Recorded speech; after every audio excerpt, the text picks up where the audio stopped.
Yeah.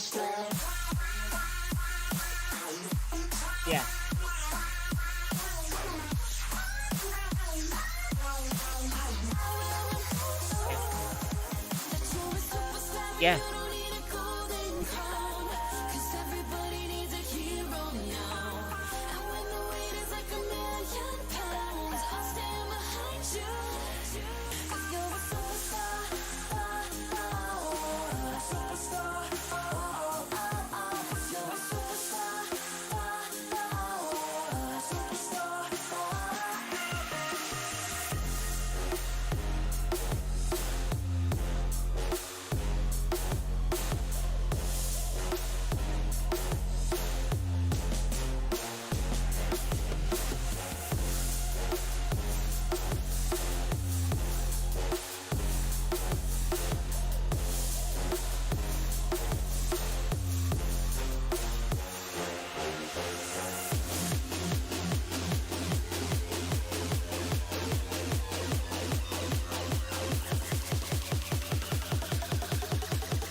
All right, welcome to day 8 of LAS.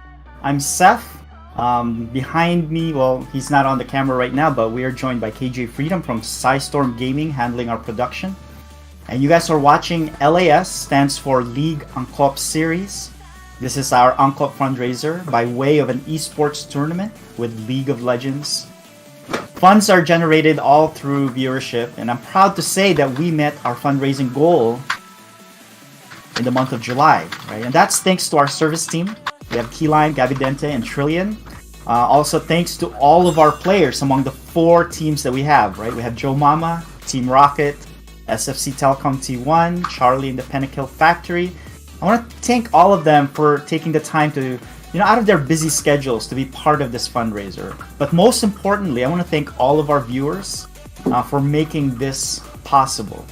All right, for those viewers who are joining us, if you have not already done so, make sure you register and sign up for our Trovo account. It's on the top left or top right of your screen. Just register for a Trovo account. That way you can join us to chat about the games.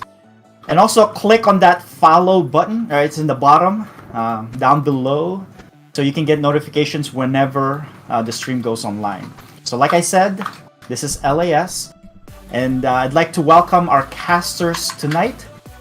Joining us tonight will be Team Rocket's CeeLo B and Charlie and the Pentakill Factory's team captain, Chalet. So if you turn on their videos, they can join us here. Welcome, both of you. Thanks for being our casters tonight. How are you guys doing? Good. How are you? Not too bad. Chalet, how are you? Pretty good. How y'all doing? You guys Not the too first? bad. But they were the first set, right? Or it was No, the second they set at one point. I think second or third week they were the casters, and they were excellent. Needless to say, really good they're casters. really good. Appreciate that. We appreciate that. Yeah. Thank So let's you. talk about our tournament for tonight. But first, let's look at our schedule. We just passed the month of July. We covered all the games, all 7 broadcasts in July. And so we're moving forward to August here. And if you guys see the new schedule, we have our 4 regular season games upcoming, right? In the next 4 broadcasts. And then following that will be the 3 playoff games. So that's when it really matters, right? First, we had that show match in the beginning of the season, right? It was just kind of a casual game, and then the regular season started. Things get a lot more interesting. But are you guys looking forward to this playoff coming up in the end of August? CeeLo Oh, B. for sure. And Chalet, you guys have any preparations, or you're just still hiding certain things before playoffs come up? You never know. I mean, you never know what you're gonna see, but we'll be ready when the time comes. But right now, just trying to play our best as a team, and just stay tuned. Hopefully hoisting that esports virtual trophy in the very end there. So again, this is Mondays and Tuesday nights. So mark your calendars. Actually, just get used to it, right? It's a process. It's a regular scheduled Monday 7 p.m. and also Tuesday 7 p.m. Right? If you haven't eaten dinner, join us by eating dinner and having the stream on. And make sure you keep the stream on because the viewership is the average. And so if you stay, the longer you stay, it really helps our average numbers up. And also, let's look at the standings. And I want to have both of you talk about the standings right now, because if you guys see, Team Joe Momma is taking the lead here, and Chalet, right? I think we got some ground to make up here. What can you say about these standings right now?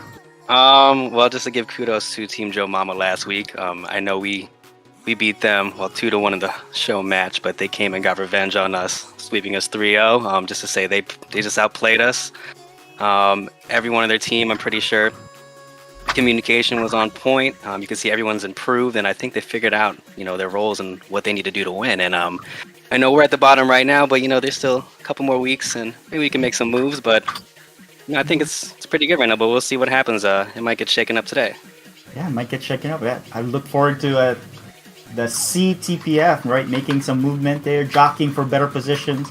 But we have 4 teams, and all 4 teams will make the playoffs. But it's just about you don't want to face a number 1 seed at the time, right? I mean, give yourself a better position, better chance of making it to the finals. But CeeLo B, how about your Team Rocket there? How are you guys doing? I know you weren't there in the beginning of the season, but looks like you've been there for the past few days, games now. How are you guys looking as a team? That is correct. It took us a while to get our chemistry down because the very first week that I played, we were still trying to figure out who's going where in terms of roles, and we were actually missing one of our teammates then too.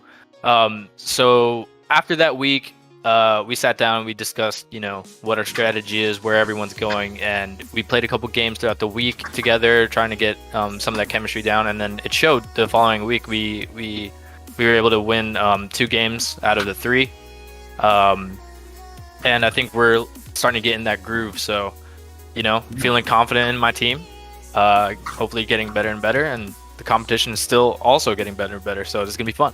That's right. I mean, just like in the NFL or NBA, it's all about momentum, right? You want to get into the playoffs with a good momentum that, all your cylinders are firing, everything's clicking, and then by the time you get to the playoffs, everything just seems to be working. So, but tonight, our game tonight is going to be, actually, let's talk about the team itself, right? The game tonight's between SFC Telecom T1 versus Joe Momma. So let's talk about Team Joe Momma real quick. Let's just show our graphic on the roster of Team Joe Momma. We have our team captain, Waka Waka, and also our commissioner, we have Key Lime. This is a pretty formidable team, right? And then we have Big Buiho, 2 Noobs, 1 Cup, Trillion, and Nelio. Right? Anything to say about this team right here, Chalet? Anybody here that really stands out against, that plays really well week in and week out? Right now, I can tell you the person I've seen who's improving every single week is Key Lime in the jungle. Last week, it showed that he can play a lot of champions too. His pool is pretty big, and we just couldn't stop him. But even just besides him, everyone else too. Lauren or Big Buiho. Just staying consistent in the mid lane, not dying, farming, staying in the game. Nelio went against him about a couple times. I struggled against him, but he is solid up top. Trillion and Will, or 2 Noobs, 1 Cup down in support. Awesome. Leona and Lux have given me nightmares by them. So, and Joe on AD carry, he can carry. So that team is very stacked. They communicate well, and they are very good at each position. So you got to be on your A game to beat them. Yeah, it looks like they have a good, team chemistry now, and it looks like everything's clicking for them. That's why they've taken the lead. But in the beginning of the season, a lot of the people that I've been talking to were saying that the most talented, or the one that they favored the most, was SFC Telecom T1. But they kind of fell behind a little bit. But CeeLo B, what can you say about SFC Telecom T1 as a team? They're a very solid team. I know a lot of them individually. They've been playing for a while. So individually, they're very, very good. And as a lot of us, we don't usually play with our teammates, prior to this series. But as the series goes on, the chemistry builds, your teamwork builds, and this team, they might be, I believe, in last place currently, but don't let that slide. They could come up and steal a win or 2 from you. Yeah, we have here, their team captain, Barely Noah, who casted our last game last week. We have Chips Kaloy, Chicken Wings, Park Jisoo, Filipino Bro, and Johnny Boy. So it's a really good team. They just need to hit their stride, right? And I think there's still a lot of games to be played. And what I'm really interested in is how or where they are and what their form is once the playoffs come. So that's really just going to be important. But looks like the game has started for tonight. They're doing their picks and bans. So I'm going to throw it to you, casters, and you guys can start talking about it. And we can get going. So take it away, casters. Thank you. Okay. Thank you for that. And again, welcome everyone. Hopefully you keep the stream on again as a reminder for the duration of the stream, because it will keep our average viewer count up. But to get into the game, first ban we see is the Tryndamere. They do not want to see that on Chicken Wings, and I completely understand and agree. And there's the set ban as well. And I also see a Tom Kench ban that's targeting Nelio. Went against that myself, and that was a hard problem, along with Swain, which he plays really well as Ooh. well. So it's not a surprise. It looks like it's a top-heavy ban. They're banning out the top lane. That's 4 straight bans for top lane. Let's see.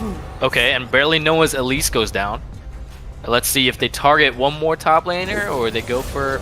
There it is. Okay, Rammus. Yep. Yep. Key Lime's Rammus last week was crazy, and I don't blame them at all for banning that champion because that champion just caused so many problems. And yes, causing so many problems is an understatement. As an AD carry main, as soon as I see Rammus in my face, I start to panic. But all right, we see the first pick, Lux. I'm going to assume that's going to 2 noobs down in bot lane for support. Yes, and he's been playing exceptionally well on Lux, and yeah, so that's a nice pick for him. And this Vayne, ooh, Oh, are we seeing a Vayne top? That has to be a Vayne top. I'm pretty sure that's a Vayne top. So they secure top lane and Ezreal for Filipino bro, but that does give Waka Waka a chance to counter pick the Ezreal and plan out, plan of attack with the with Key Lime coming in bot. But I think it depends on what Key Lime picks here. Ooh. Moo. Okay. And I'm banking this might be Malzahar. I'm going to assume it's Malzahar since it wasn't banned. It has to be She Malzahar. has to pick it. She has to pick it here. The Malzahar pick would be actually really good against that Vayne too. There it is. There it is, as we called it. Yep, that's a good pick against that Vayne. You lock her down. She can't tumble, or when she ults, she goes invisible when she tumbles. You lock her down, blow her up, and she's gone. So that's a good pick for me. Let's see what Chips Kaloy picks. Ooh, Vel'Koz. The Vel'Koz. That's new. Okay. I was gonna try and see if I was gonna see Anivia for the first time with my own eyes live, but I guess that's not happening this game. Ooh, Shen ban. Shen ban. Another top ban for Neilio. Yep. I think that was a risk they had to take there. Not picking a top laner in the first 3 picks. They're letting them ban out the last 2 possibly for him. Yeah, and I wanted to see what he's gonna pick against Vayne because just going against a ranged champion in the top lane is just annoying. So I want to see how Neilio handles this. That is a good point. That is a very good point. And we see Waka Waka's Kaisa is banned. They didn't want to deal with that after they saw what how he performed with Kaisa last week. Yeah, what he did to us was crazy. Oh, here's a Zac, the jungler. Okay, barely Noah's pick is there. So I actually like the Zac pick here. In terms of SFC Telecom T1's team composition right now, they definitely needed a big frontline tank, and Zac can do just that. Yeah, and I was about to say that too. I was going to touch on that. Yeah, with that Vayne pick, it's risky because if it goes later into the game, we see here there's an Amumu pick on the side of Joe Momma. So if SFC didn't have a front line, it would have been hard to fight. Now as we see here, there's another front line Malphite to dive on these AD carries. And that Varus pick too. The Varus ult can lock down Vayne if Waka Waka happens to land the ult. We know Vayne is very slippery with that tumble, so let's see if Waka Waka can land one of those on Vayne during a team fight, but he won't have to worry about that until mid-late game. Yeah, and Joe Momma's team is very team fight oriented. You got the Amumu ult that stuns everyone along with the Malphite and the Varus, along with the Lux, so I'm very excited for team fights to happen with Joe Momma's composition right now. Absolutely, but that Alistar pick is actually really good as well. Just another frontliner for them, making up for that Vayne pick in top lane. But oh man, these 2 team comps are pretty scary. Pretty good. They are, and as we see here with the Vayne, late game Vayne is someone you don't want to see. So that is I don't know true. if the game goes late. The game could be a toss-up between either or teams. So we'll see. That is a good point. I've never seen Chicken Wings play Vayne in this series, but seeing as though he's a very good top laner, I wouldn't want, personally, if I was on Team Joe Momma, I wouldn't want to see him start snowballing. So if I'm Team Joe Mama, I'm looking for a quick end to the game, a quick and decisive win. Yes, fast and easy. Mm-hmm. Because dealing with an Alistar late 2 along with the Zac, oh man, it's going to be, a lot of problems. But on the side of SFC, I can see, I think it's a poke comp too. The Vel'Koz just shooting out skill shots along with Ezreal as well. So as long as Joe Momma doesn't get poked down, I think they'll be in a good spot. Yeah, and I think that is a good point. I think SFC Telecom's game strategy should be preparing for team fights. Don't start the engage unless you've already poked down. And if you don't have eyes on Keylime on the Amumu or Neilio on the Malphite, do not engage. Yeah, so for both teams, communication has to be the key just to watch out. So, but I'm pretty excited. I know both teams are ready and they came to play, so I'm excited for what we're about to see. Yeah, I'm super excited for these two team comps actually, because if you think about it, you have Malphite and Amumu. We were talking about that earlier, where they can come from wherever if you don't have vision. But also Zac can do the exact same thing. The exact same thing. You're right. So for SFC Telecom, they can just keep poking down and not expect Barely Noah coming in for the engage. As we've been saying, the last time we casted, in order to win, and probably what will also happen here too, if both teams ward, they'll be okay. Absolutely. If anything for this game, I think in particular, Vision will win you the game. Yeah, especially with these ganks here. This Malphite, this Amumu, because Keylime's roaming and ganking has been superb, but also with the Zac jumping out of nowhere, so you gotta watch out. Okay, so the game's pre-match picks, Chale, what you got? Who you got? Right now, because I just went against Joe Momma and I've sensed the improvement, I kind of got to give the edge to them. Also, in terms of their team comp, I feel like it's a little bit better because I feel like the team fighting will be important this game, and they have a lot of gap closes that they can get onto this Vayne with the the Amumu, the Malphite. They have a lot of CC with the Malzahar and the Varus and the Lux too, so I feel like I got to give it to them. You? What do you think? I would agree. I think I do have to give it to Team Joe Momma here, just because one, you are absolutely correct. They have been steamrolling. They're the first 3-0 last week, so they are on a roll. And Seth was just talking about this earlier. You want to be getting that momentum, and I'm sure they're feeling that right now. And the pressure is on SFC Telecom. But I do think if SFC Telecom T1 can successfully poke them down for an engage, they could turn that around. So I am hoping. Late. Yeah, that too. That as well. Yep. And so I am hoping SFC Telecom can, even out the records here. For our sake, for both of our teams' sakes. But we'll see. Yeah, we'll see. All right, we're loading in. And it should start shortly. So excited. Okay, so we did team picks. But what do you think here is the key matchup? I think the key matchup here would be this top lane. This Vayne versus this Malphite. If this Vayne gets steamrolling, it could be the end of the game. But if this Malphite shuts down this Vayne pick could be a mistake. But, we'll see. So both, I would have to give it to the top lane. What do you think, Carlo? I absolutely agree. And I think even more emphasis on top lane getting... I think Keylime and Barely Noah really have to focus on that top lane, because I would like to believe the bottom lane would be a very fairly even matchup.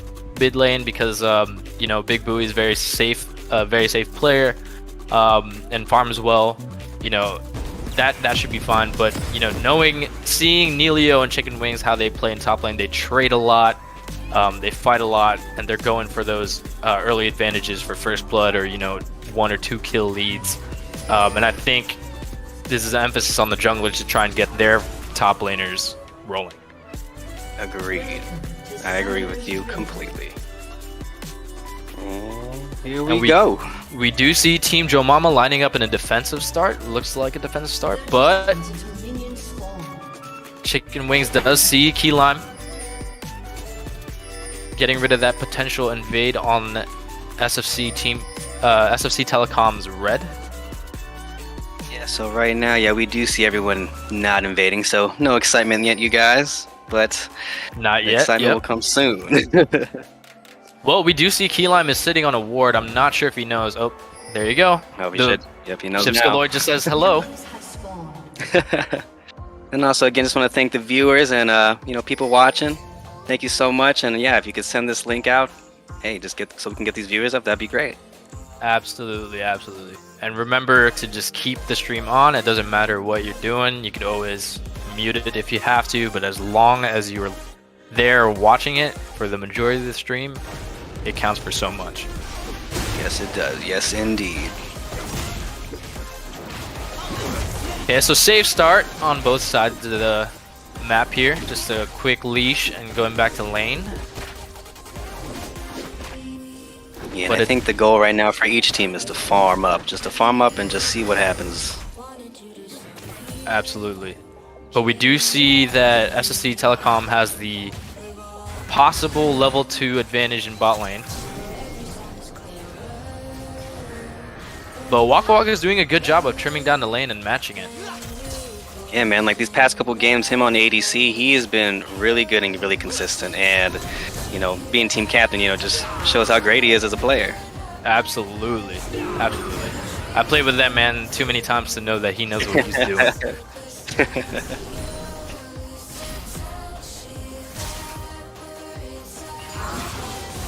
So we do see Waka Waka with the level 2, but the Lux is still level 1.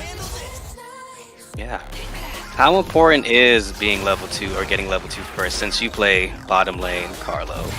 That is actually a good point for those who are new players or, just don't know the game enough. Basically, bot lane is about advantages, absolutely, especially because there's 2 of you. And when you're level 1, you only have one ability unlocked. And when you get level 2, you usually unlock a second one. So if you get the level 2 advantage, or even level 3, after like 1 or 2 more waves, you have an additional ability and bonus stats that can give you that edge. And we do see a trade in top lane. Okay, is Key Lime going in, flash by Chicken Wings? Yep. So Zach The passes, passive is let's go off. down. Key Lime does have to flash away. Oh, Chips Galore coming in man. too for blood. Oh. Chicken Wings getting a lot of damage out there on the Malphite. Yeah, so this Vayne pick's looking pretty good right now. So It is. just poking him down, he got it back.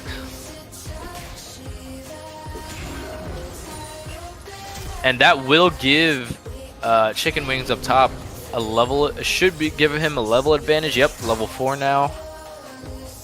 And some pressure on the lane, but Neilio does answer with a TP.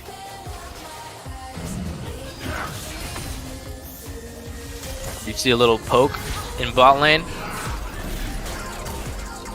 Yeah, a Ooh, good lot poke of by the poke. Lux. And Oh, we see Alistar engaged. Are they going to go on in this? Or is goes it a in. small trade? Oh, here they go. Ooh, heal, Going heals heal pop. and flash burned by Waka Waka. Exhaust is burned by Park Jisoo. And that is a fairly good trade. Very good trade on the side of SSC Telecom. They only burned one summoner spell, which was the exhaust, but Waka Wakas are down. Yeah, a lot is going on around the map, and this is very great and exciting. It's not a boring game right now. People are making moves. Absolutely. There's some big trades going on and a lot of roaming. Like what we just saw top lane, there was 2 from Team Joe Momma side, but 3 from SFC Telecom's side. So it looks like they are trying to get their early advantage to get that Vayne steamrolling. Yes. And again, I think that is the key to this game for SFC. If this Vayne can get steamrolling and going, I think they're in good shape. Absolutely, absolutely.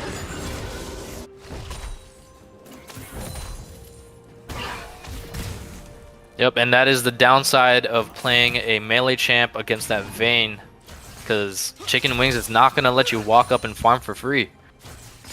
Yeah, every time Neilio's by a minion, he's probably going to get auto attack that's going to make his health go down, and he's going to have to reset and think about if he wants to even try to get some minions. That is absolutely correct.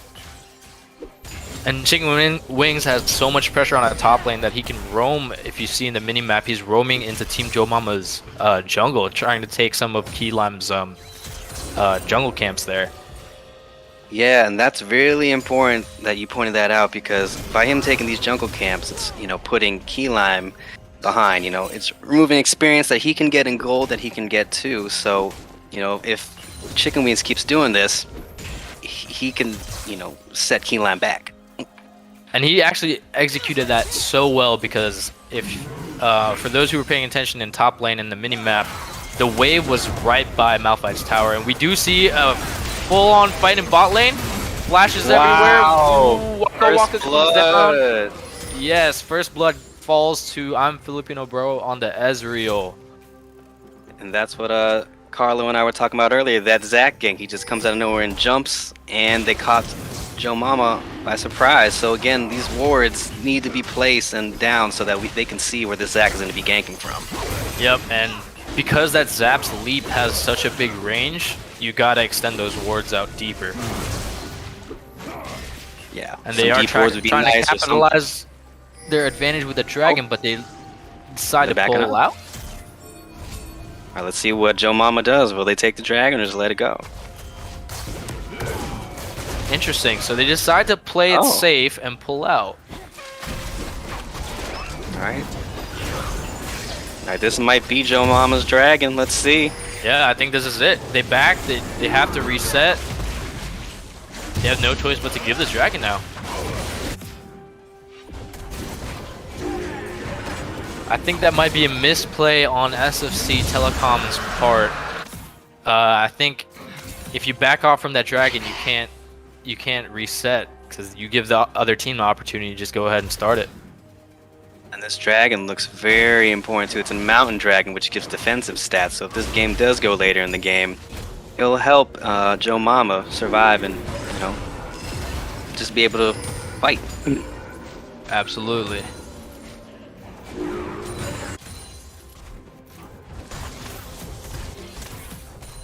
Yep, and there's some vision denial in top lane, making sure Chicken Wings can stay in the lead.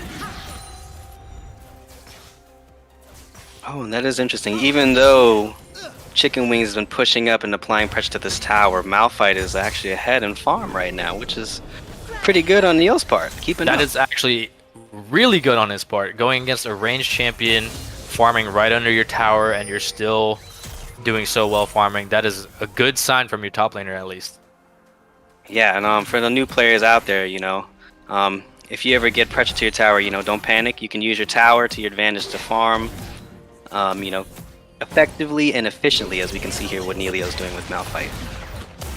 Yes, but it does take a good amount of skill to be able to time the last hits on the farm when it's under tower.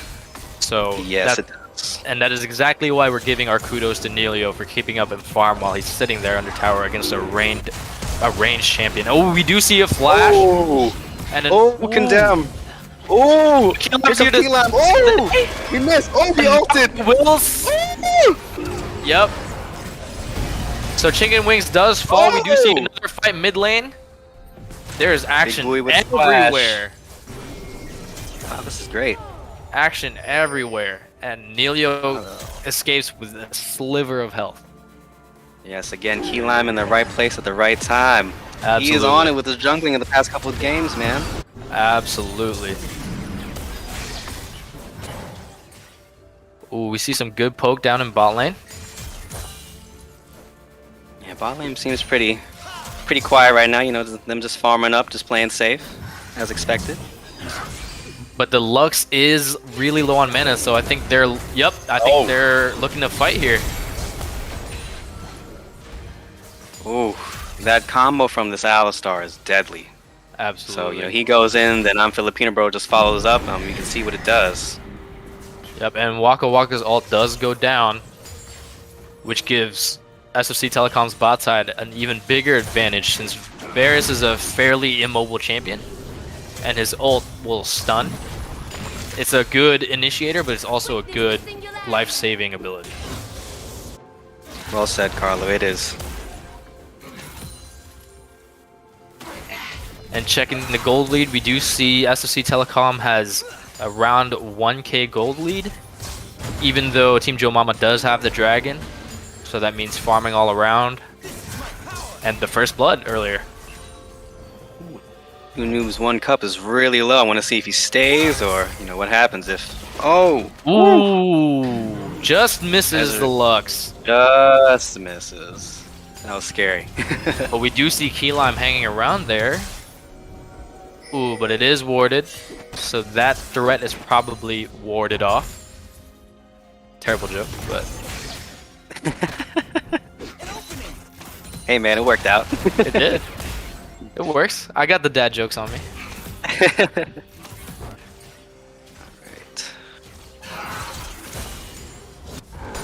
And we do see Farmer both Uncle. summoners up on Waka Waka again.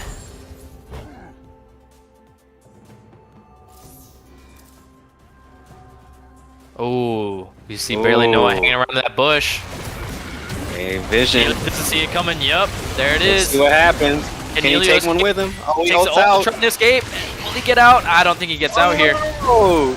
Yep, and the kill will fall to Chicken Wings. That is a good in-lane gank there by barely Yeah, Noah. that was a nice gank. For those new viewers, an in-lane gank, was just another term for it. You just gank by just going through the lane of, another champion. So as you saw in that play, barely Noah just went through the lane into the bushes where Chicken Wings was, and Nelio had no idea. That is a great way to do it, because usually if you're a laner, you're expecting the jungler always coming from that river side of your lane, and barely Noah just took advantage of Chicken Wings' lane pressure to get into that bush without him knowing. Yeah, again, vision is key, and he had no vision in there or a ward in that, that back bush, so he didn't know. We do see a dragon initiated by SFC Telecom, but Key Lime is there to try and scare them off. Let's see. Malphite Guess does my have fight. his teleport. Both top laners have their teleports up. Oh, he went in. Oh, teleport coming down with Vayne. Oh, he ulted. Good ult. Oh, Velcro's in the back. Velcro's ult. Oh! Lux goes down. Alice. Alistar is still alive. Ooh, goes down. Malphite is there in the fight. Matches the TP. Oh, they're still Velcro's there. is too low. SFC still manages to get the dragon, but let's see if Nelio can Big boy. finish. Yep, there it is. Let's see if they can snag one more kill here. They're chasing. Can they reach him? Ooh, and I think that will be it for that fight. Yeah, just to point out during that fight, Alistar tanked a lot of damage and took a lot. So again, Absolutely. that pick is actually a really good pick here as a front line. He just soaked up all the damage while the Vayne, the Ezreal, and the Vel'Koz just used their skills in the back and did damage. Absolutely. They did exactly what their job is to do and frontline for their carries. If you noticed, Alistar was the one to die first, but that's his job. Everyone else, the carries, Vayne, Ezreal, Vel'Koz, they all escaped with their lives. Support did his job, kept everyone alive. The epitome of go on without me. That is what a support is. Yes, indeed. So now we are even in the dragon count, but the gold lead is still 1k in favor of SFC Telecom. They do have Yeah. 1 kill over Team Joe Momma. So I Yeah, think but it's as still of a now- fairly even game. Yeah, it really is even, and all it takes is one mistake for this thing just to, avalanche and snowball to something else. So, we'll see who can catch a mistake and make someone else pay. Absolutely, we do see a good trade in mid lane there by Chips Boy. Oh, we do see by barely Noah.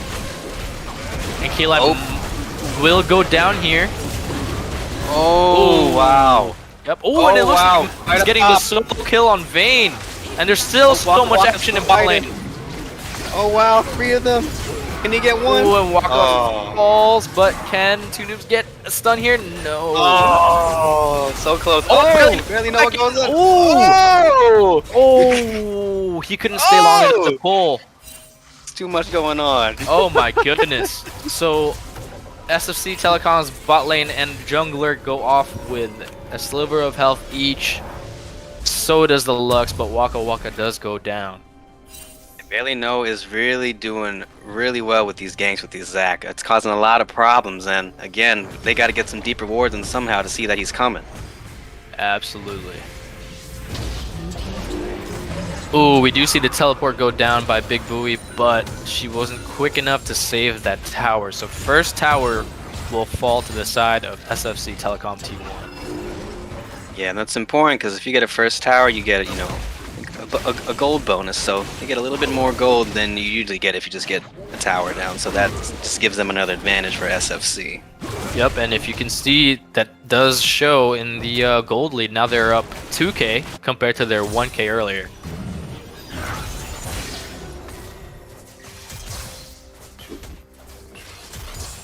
So SFC Telecom playing really well right now.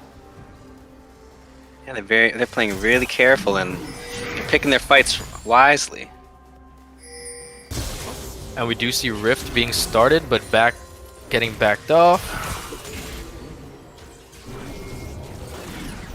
Oh, and interesting, we see a lane swap with Chicken Wings and Chips Galore. Oh wow, yeah, that is very interesting. Maybe they think that the Vel'Koz can do, I guess, more damage or a better job on the Malphite because he is probably building armor for this Vayne, so this Vayne might be having a hard time. That is actually a very good point. And we do see Alistar going for the Lux Wow. and finish. And we do see wow, wow. Ooh, all around the map. Oh, but Nelio goes back in for the cross. Barrier goes down. Barely nowhere. He came out of nowhere. It looks like Nelio will go down. Wow. And Waka Waka goes down near an ace from across the map. SFC is making plays all across the map, and they're avalanching, they're snowballing right now. And this is actually really good for SFC Telecom T1 because even though if Vayne is behind, she did lose that 1v1 earlier to Malphite, but you're giving her an opportunity to just solo lane and farm up while you're getting leads somewhere else. That Vayne is gonna come later. Alright, Carlos, so right now, what would your advice be, if you had any, for Joe Momma? How would you tell them to get back into this game? That's tough. I think you need to start grouping it as 4 or 5 more often now, because as you saw from that last couple fights, they're losing the even fights, the 1v1s, the 2v2s. Right. So I think what they need to do is start grouping up together and catching members of SFC Telecom T1 side when they're alone. I actually agree. Yeah, because right now, too, if you just continue to let them farm and just get experience, the later the game goes, the harder it's going to be for you guys, because I feel as if Team SFC scales harder than Joe Momma right now, so they got to make some moves.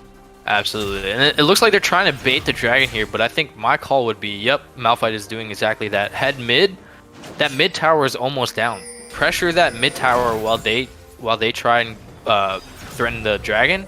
But you have a Mumu and Malphite to go in there and frontline. So I think their players really pressure that mid lane. But it does look like barely Noah wants to fight here. But does get ulted by Malzahar. He does go down, but his passive is up.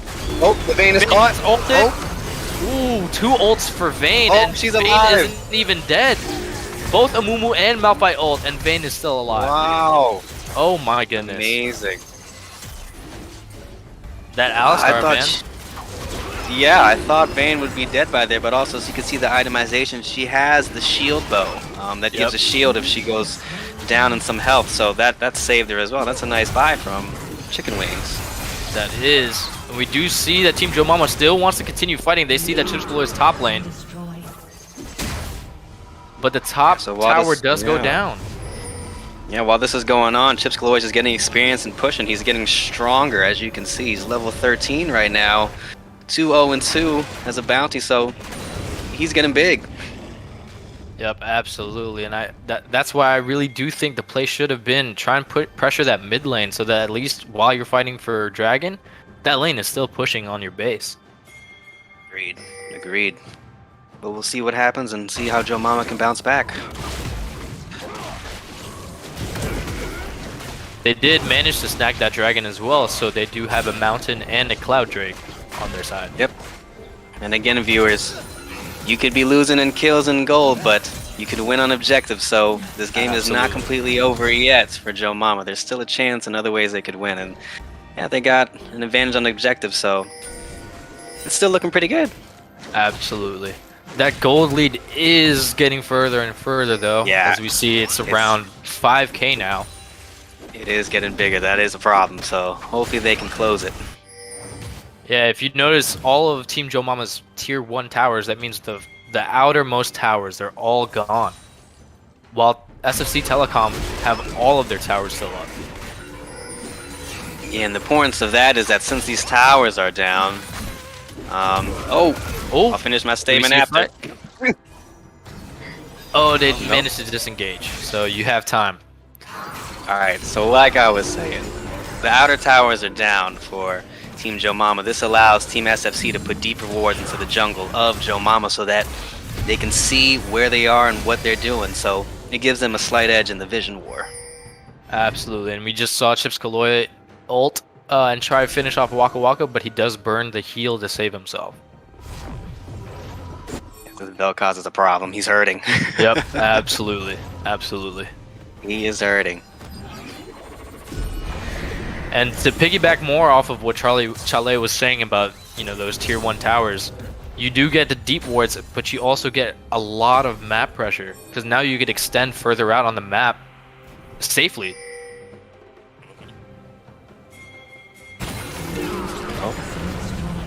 Oh, and they drop the rift and get that tier 2 mid tower as well. Yep. They're able to get deep rewards in now with that tower down. Absolutely, they are just sieging so well. Oh, but Keelan looks like he wants to fight. He misses the bandage. Ooh, Chips Galore with a good flash to get out of trouble. Oh, that was so close. That would have been maybe a turn. Ooh, it's okay. Yeah, I think that would have been a huge fight. I'm Filipino Bros Ezreal. He was back in base while they were trying to pick that fight. But yes, I think you are right. I think what Joe Momma has to do is see if they can make some picks. If they can make some picks, you know, maybe they can make some plays happen around the map and catch up. So hopefully we see some soon. Absolutely. And in order to create those picks, you need to put those wards down. And if you see on Team Joe Momma's side, they do have a lot. You do see a lot of blue icons there. Those are their wards, trying to make sure they have vision of their side of the map. But we do see a pause here. Oh, we do. I guess technical difficulties again. Yep. But yeah, as I was saying, you know, the game here is ward your own jungle and see if they're split, catch them on their mistake. On SFC Telecom, it's, you know, minimize the mistakes, make sure you deny the other Team Joe Momma's vision, travel around the map safely, hold on to that lead. Yep, and while we're on pause again, thank you to all the viewers and subscribers. Please send this link out and help us get our viewers up. Trying to make at least 70, so please help us, and thank you again. Absolutely, and it is for a good cause, you know, so you have fun watching, and it's, you know, doing something greater than the game itself. Yes, indeed. All right, I think we should be back pretty soon. But I guess right now, yeah, Carla, what do you think of the game so far, man? I think it's pretty entertaining right now, and I like the action that we're seeing. Yeah, absolutely. I think there's a lot of action going on. Even, you know, when there wasn't kills happening, there was a lot of escaping with a sliver of health happening. You know, just getting away with your flash or a heal, you know, by a hair. So a lot of this aggression on both sides of the game, on both teams. I'm liking it. It's exciting. Yeah, and like for the new players out there, like you guys can learn a thing or two, you know, like how to farm on the tower, like, you know, how to escape, you know, like you see also like how to gank. So we're learning a lot from this first game here, so it's really good. Absolutely, absolutely. And it goes to show too, I know a lot of new players, they like to hold on, they like to be greedy with their summoner spells, like their flash, but sometimes you have to do it early just to ensure your own safety. You just got to use it, you know. Don't hesitate, just do it, because when you hesitate, it's already too late. That's what we've been saying. Yep, absolutely. Like, I don't know if our viewers remember, but that little scuffle where Chips Galore almost got caught out and he flashed through the wall, you know, if he waited 1 or 2 more seconds, you know, I saw Malphite trailing. He could have ulted and that whole team could have popped him, and that's a 4v5 advantage for Team Joe Momma right there. So, you know, you save your whole team from an uncomfortable situation by using your flash or just playing safely. Yeah, well said, C low B. Again, just also this game is just about making, the right decision. It's all about decision making, and one wrong decision can turn the whole game around. So you just gotta keep thinking constantly while you're playing this game. Exactly. A lot of people like to make the comparison with chess, like how this game is like a team-based chess, which makes it even harder because now you're not the only one thinking of strategy. You have a whole team, experiencing something else on the other side of the map. But overall, you guys got to be, one mind, one team. Right. And yeah, we're still on pause. I think there's still a little technical difficulties, but I think we should be back soon. But thank you again so much for everyone being patient. Absolutely, and don't forget to drop on the chat who your picks are, who you think the key matchup was gonna be in the beginning. We forgot to mention that, but give us your opinions. As me and Chalet cast, let us know what you think as well. Yeah, we love to hear other people's opinions, especially you guys, the viewers, and also also let us know how we're doing too. I think this is Carl and I's second time. It's pretty fun, and we enjoy doing this. Absolutely, we wouldn't be back here if it wasn't fun that first time. So we love doing it for these viewers and for the cause. So.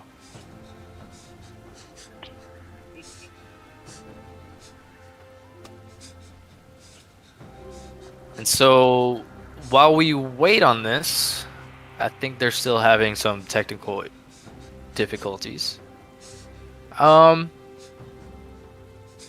Let's talk about. I know, Chalet, you gave your 2 cents about Team Joe Momma side, but I didn't get a chance to talk about them, and we could do a little switcheroo. You could talk about SFC Telecom as well, but everything you said earlier was absolutely correct.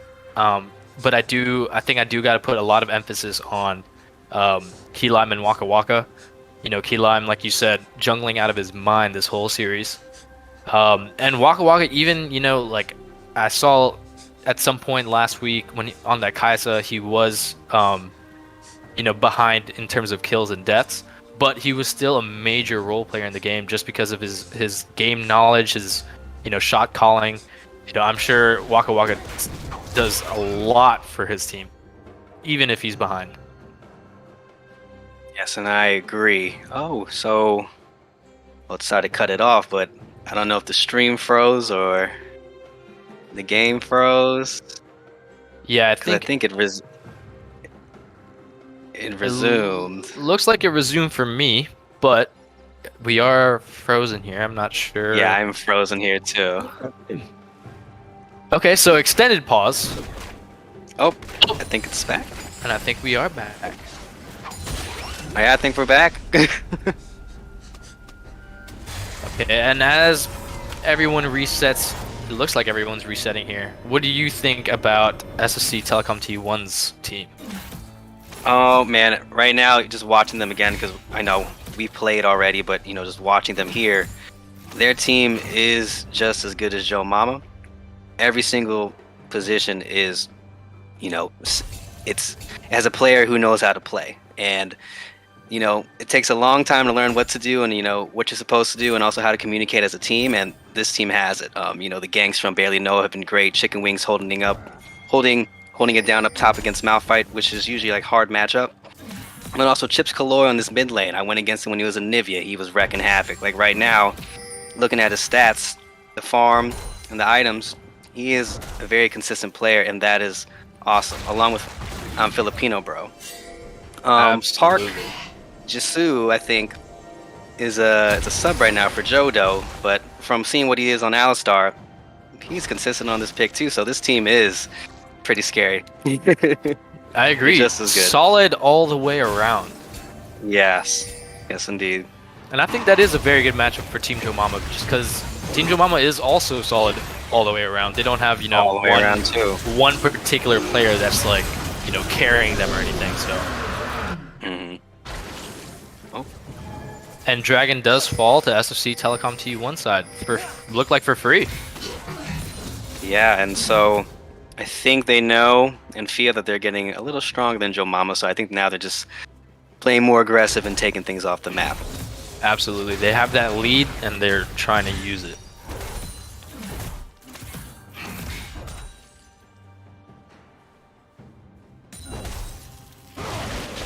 And we do see the Vayne matching the Malphite again.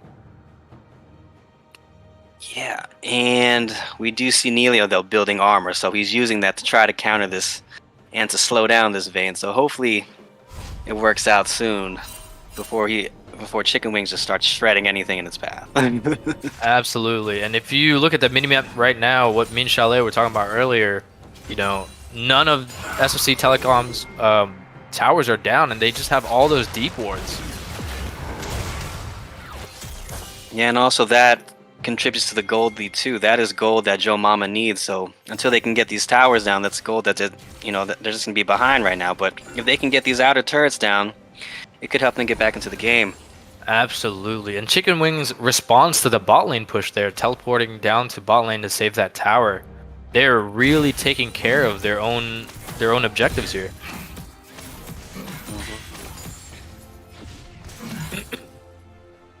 Yeah, I think the game strategy is to try and get picks here. They're all in 3 different lanes. You have vision of at least Chips Galoy in top, I'm Filipino Bro in mid, and Chicken Wings in bot. So you gotta find somewhere to make an advantage. Yeah, and I want to point this out too for SFC's team comp here. Even though besides the Vayne, this Vel'Koz. Oh. Ooh, Did we see a kill here? Oh, Big Booey didn't get the Vayne. Oh, So Chicken close. Wings manages to survive. Blue team's turret has been And that is both with the Wow. Mazar ult and Deluxe ult. And there goes another outer turret down. Tier 2 top lane tower went down. Oh, and we do see Keelam getting Oh. out here. Lime is out of position. Yep, absolutely. And I don't think Oh, here comes the team. they don't have their ults though. They don't have their ults to respond, and now they're Big taking Booey's tower taking hits. tower. Oh, so they do manage to steal the tower with the cost of Key Lime, and will it cost Lux as well? It doesn't. Ooh, barely know up. Oh, And it looks like Lux will also fall. wow. So close. So close. So they trade Yeah. the bottom lane tier 1 tower for 2 lives for Lux and the Mumu here. But that is the first tower down for SFC, so maybe hopefully this can help Team Joe Momma get some wards deeper into the bot side. Might help a difference. Absolutely. I think they really need to get that top tower down as well, because that just gives SFC Telecom T1 so much Baron pressure, just having that top lane tower still up. And another tower down, and this mid lane tower is going down too. Oh, but Chips Galoy is caught out. I don't think he can escape this one. Yep, Malphite out goes down. But he's still alive. Ooh, Keylime goes down as well. Here comes Chicken Wings. Ooh, and the Ezreal. Wow. Malphite does fall as well. And look at see Alistar frontlining This like Alistar is soaking up all the damage. like a champ. Wow. So as you can see, he did die, but you know, he gave his team 4 kills. Yeah. With only the and that's cost what of we were his own saying life. earlier. Like that frontline Alistar, he's gonna soak up all the damage while the carries, the Vayne, Vel'Koz, and Ezra just damage from the back. It's gonna be really hard for Team Joe Momma to get through that. Absolutely. SFC Telecom just has too much damage on their side right now.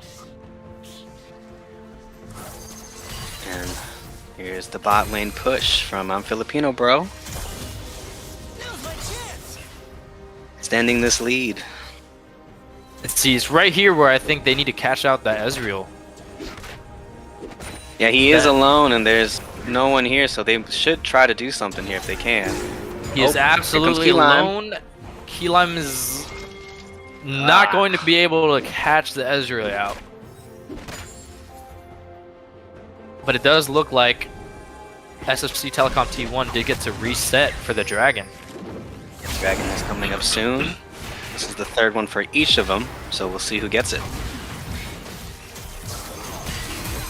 And it looks like SFC will get it for free. very easily. Yeah, with that mid inhibitor down, you have too much minion pressure from the big wave. Yeah, so right now, Carl, C Lobby, let me say your name this time. What would you tell Joe Momma? Would you just tell him to farm up and just wait around, or still try to make picks right now? I think what they're doing right now is the right thing. Sending Nilio top lane. He does have the TP for an emergency. Try and get that top lane down, and then cancel out that big minion wave in mid because your inhibitor's down. Send someone with a lot of wave clear, and then send the rest of your team to respond to SFC Telecom. Agreed. Couldn't say it better myself. Yep, there it is. It's down. And it does look like Nilio will continue. He's not backing. He's gonna keep going. And let's see if SFC decides to go in on this, because he's not here. They do get a lot of damage on, wow. on the Lux and the tower. Ooh, Alistar coming in to Look at that, they're just jumping in. Copper hits. That is crazy. And he's still not down. That Alistar is so tanky. And This Nelo's still trying to beat Alistar a frontline, but can't. All that Oh, damage. they got him. Alright, it's And a 2-for-1 trade here. Exactly. Again, Oh, the support barely going no, goes down, in but- again. And there is another fall, and Oh, Elam will go down. Oh. Zach is down, but the passive is up. oh. Let's see if Big Booey can hold this. She does not Anything's have her possible. ult. She doesn't have her ult. I don't see her being able to do anything, and the game will end here Oh, there it is. with a very GG. decisive win from SFC Telecom T1. Yes, indeed. That engage from Alistar and Zach is crazy. It is crazy. Absolutely. They even caught me off guard because I had my Yeah. eyes on the carries the whole time in that bottom lane, and all of a sudden I just see Alistar tanking the tower hits. Yeah, man, like that Alistar pick was actually a really good pick along with that Zach. Just go in and just let the carries do damage from the back. Absolutely. Looks like SFC Telecom T1 came prepared tonight. They looked good from the very beginning. Although at the very first 6 minutes there, it was really balanced, right? They were trading blows, but there was not the first kill was not until the 6.5 minute mark. So they were going back and forth. But after that, SFC Telecom T1 looked really good. So kudos to them. So again, this is LAS. Well, I want to welcome all our viewers. We have right now 66 viewers. Thank you for joining us here. Again, stay during the entire broadcast. It really helps our average numbers. Also, for those who have not registered yet, go ahead and sign up. Click that register button so you can join us in the chat. A lot of bantering there. You can make your votes who you think will win. And also click on that follow button so you get notified when we do get on stream. But for now, we're going to take a quick break. We're going to play an Angkop video just to show you what Angkop is all about. And we will be right back.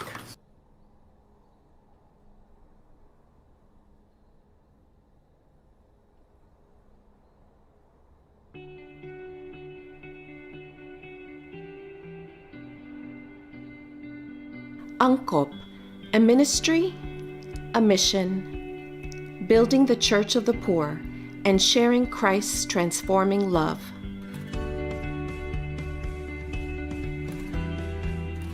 Angkop is Couples for Christ, armed in carrying out its core values of pro-God, pro-family, pro-life, and pro-poor, with the key principle that Christ is the center of the work and must be proclaimed in word and in deed.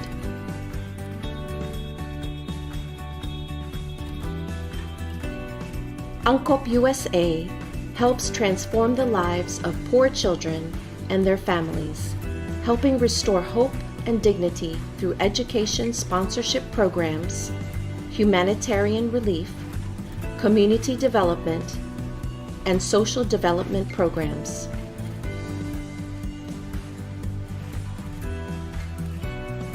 Angkop believes that education of the poor child and his family is key to poverty alleviation.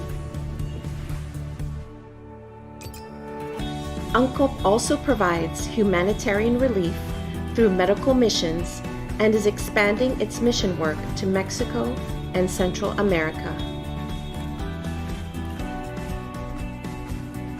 At the very end of our medical mission for San Mateo. So there's these two ladies that come to me, and one of them comes straight and says, "We have been waiting you guys for so long, and you guys are brought life that we have been waiting for a very, very long time." My name is Augie. And Sharon De Leon. And we are UNCOP advocates from Virginia, USA. We love UNCOP because it equates to loving our neighbor. We love UNCOP because it's an opportunity and avenue for us to be like Christ to others. And loving our neighbor is our expression of our love for the Lord.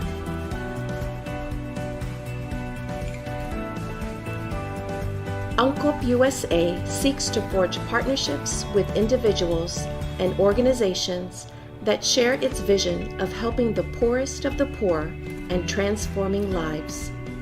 With UNCOP, you can demonstrate a tangible, long-lasting impact on the life of a child, their family, and ultimately their community.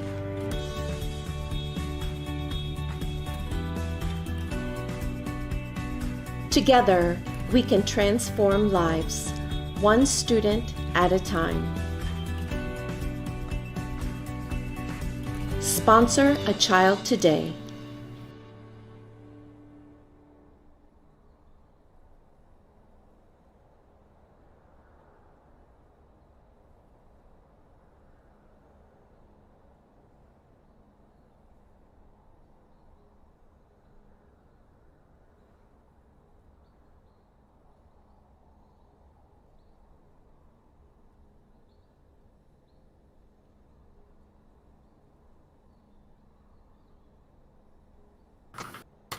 All right, so for those who wants to donate to UNCOP, right now we have a way to donate via Zelle. You can see her on the screen. You can donate using the UNCOP NEB at uncopusa.org. Right now they're still preparing the lobby for the games, so in the meantime we're gonna watch our sponsor here, SciStorm Esports Network, to show some esports highlight across the esports world right now. So stay tuned and we'll be right back.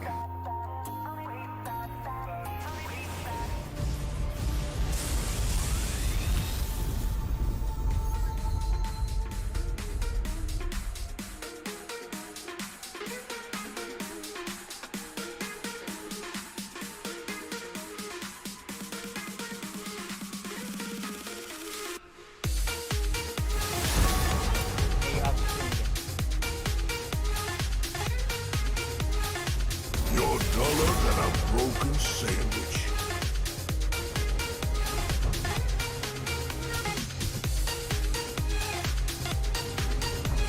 As you wish.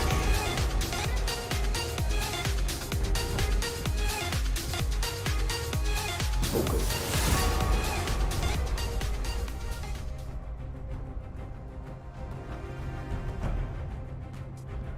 Hello and welcome back to the SciStorm Esports Network. I'm your host, Jacob Man, here for your weekly esports results and highlights. This week we've got a whole slew of regions playing Valorant and League of Legends, not to mention the biggest Street Fighter tournament of the year. So let's get into it.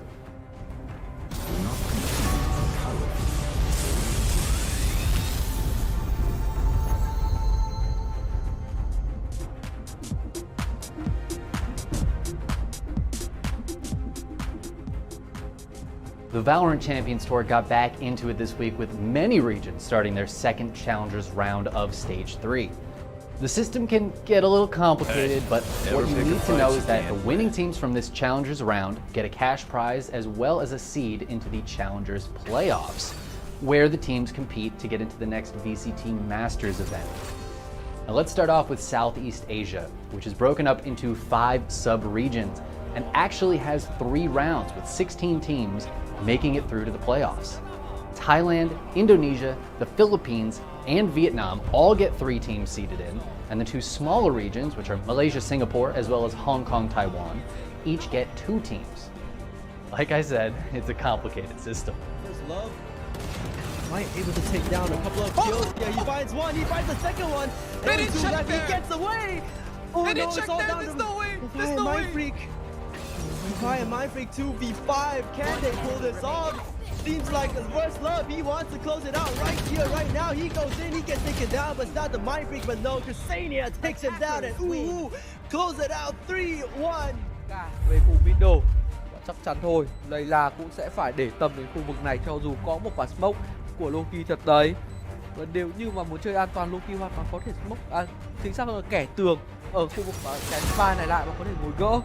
Để xem quyết định sẽ là gì đây. Layla di chuyển rất hay, một mạng rồi và đó là triple kill cho nhà Layla. As long as your opponent don't reach that 13, you still have chances to push it into overtime. Ching, though, holding the back of the B side, or A side rather, has to back away first, respecting that he's gonna get caught in the fire if he's not careful about this. But Georgie, okay, one after the other, and oh no! Oh my god! Their chances of making this happen, they even see Trick dashing into Jenny, and where did that come from? The shock dart! Let's talk about the winners this week who are now seeded into the playoffs.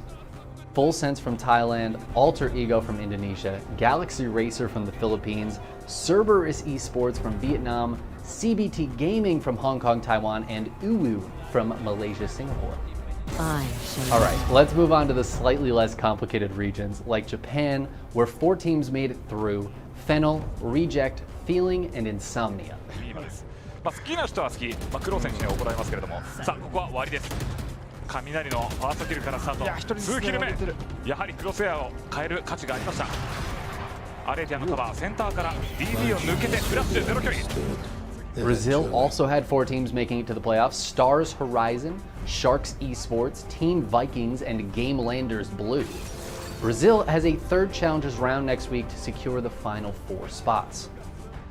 Korea works a little differently than the others as they only have 1 long round where the top 8 teams will get through to the playoffs. Right now they're working through the group stage. Airy inside here is ended up, he gets killed off here by Akame. It's alright, Suggest is coming. It's another one. Up drops back. Oh my god, nice response by 10x because the reaction timing is just so good. That's going to be it. GG 13-2.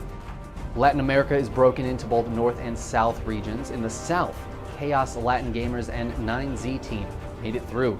The North will finish up this coming week. More regions will also join these ones in the VCT this coming week. We'll cover those in our next episode. Don't forget to subscribe so you don't miss out.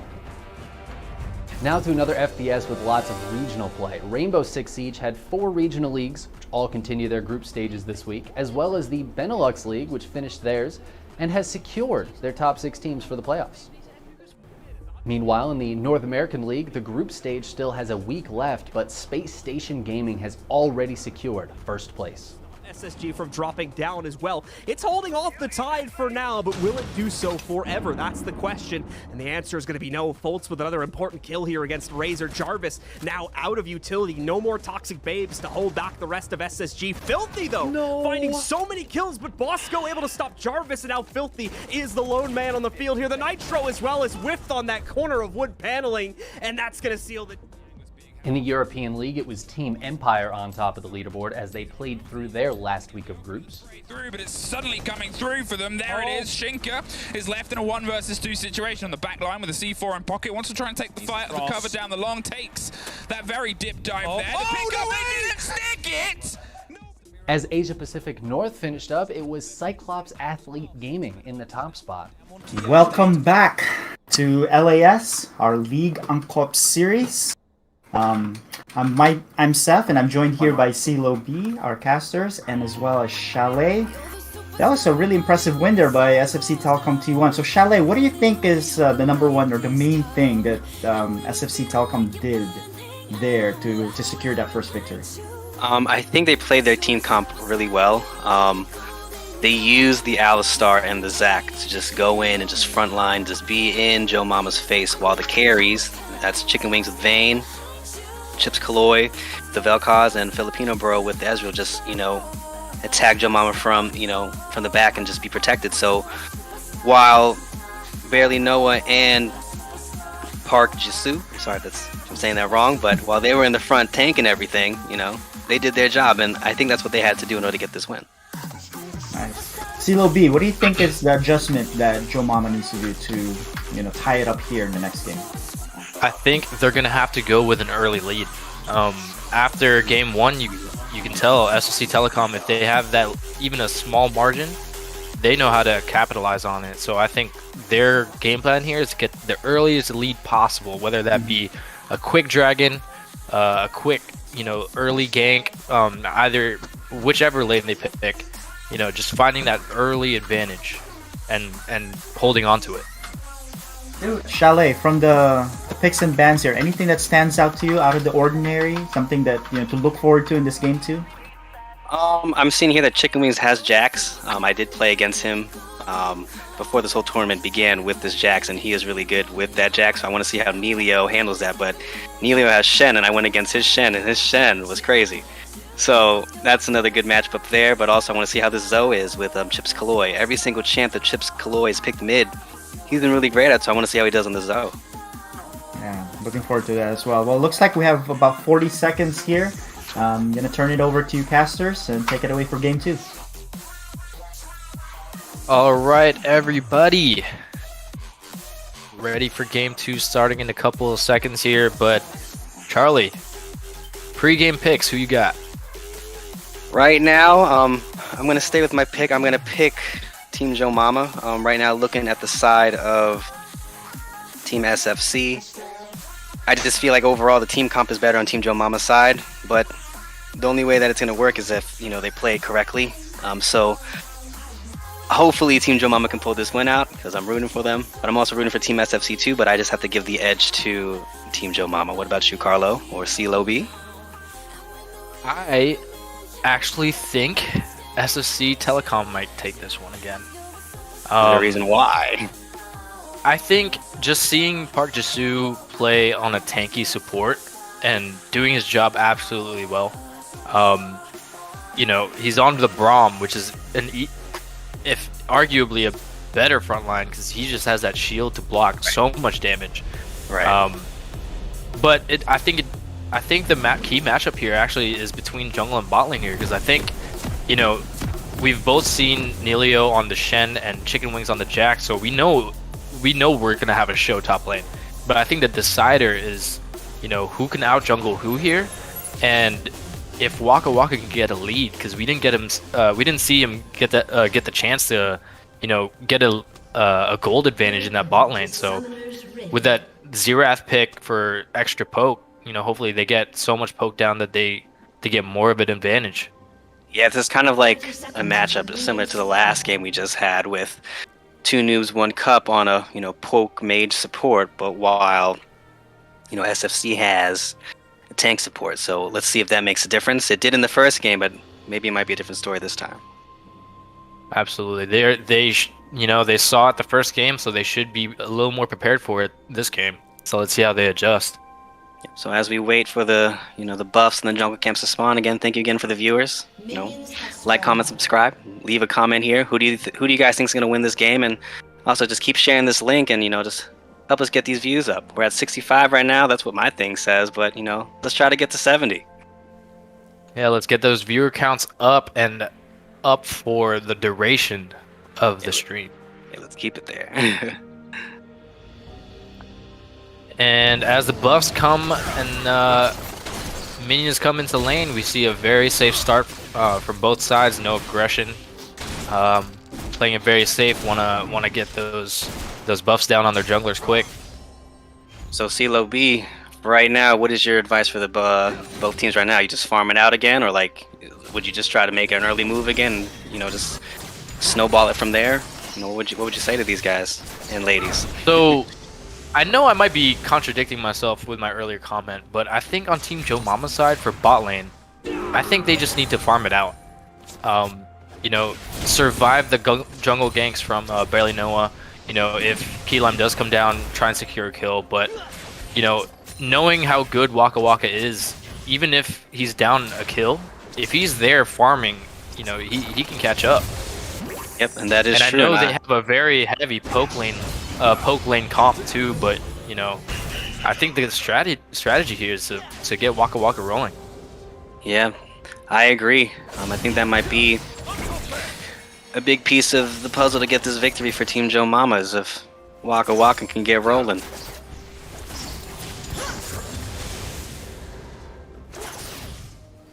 Yeah, and we do see the early aggression from two noobs again, you know, with the Lux and the Xerath throwing out all those abilities, but, you know, not really accounting for his mana because he's now very low.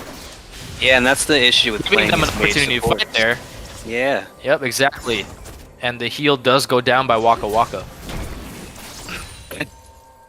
And see, that's why I guess that the bottom lane would be, you know, a farm it out kind of strategy. Because if two noobs misses all of his skill shots, has no mana, they're all in engaged.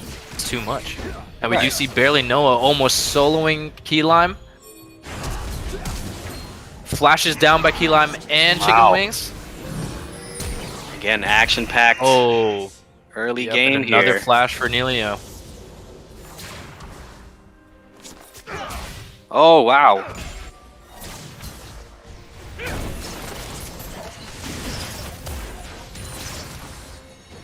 Oh, man. We do see a lot of damage being traded here in bot lane. Yes. And that should be the key. If this poke from 2 News 1 Cup can, you know, just be constant, I think they'll be in pretty good shape. Yeah, I don't think they need to go all in every time here, even if they're poking them low, because then you force them to reset, which gives you an advantage in lane pressure. Absolutely. Ooh, Ezreal with a sliver of health uses the heal. Yeah, he does. Interesting. Interesting. I think if I was the Ezreal there, I would have held on to my heal and just reset. Yeah. But again, it's like, you know, in the moment, you know, you get nervous, you press a button, that's it. Oh, you know what? I think he was trying to stay in lane because he saw barely Noah, the jungler, start walking down. Oh, and the poke continues. Yes, 2 Noobs 1 Cup needs to keep this up in order to, you know, hopefully give Waka Waka a lead. Absolutely.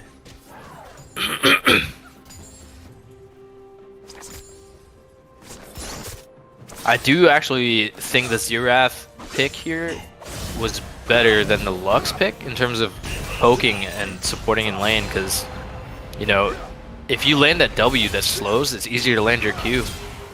Well said. Fairly even trades here top lane. And right now what I notice here is a big CS lead in the mid lane between Chips Kaloy and Big Buoy. I guess as always, just making it hard for her to farm. Oh, you are absolutely correct. I didn't even notice that. 36-16 currently. And Chips Kaloy is level 6. Has the ult before Big Buoy does. So she has to watch out, just in case. Oh, Key Lime's coming. Uh-oh. And Key Lime is warded off by the Zoe Sleep. Trades all around. Nelio coming back in for Chicken Wings, but decides to pull off.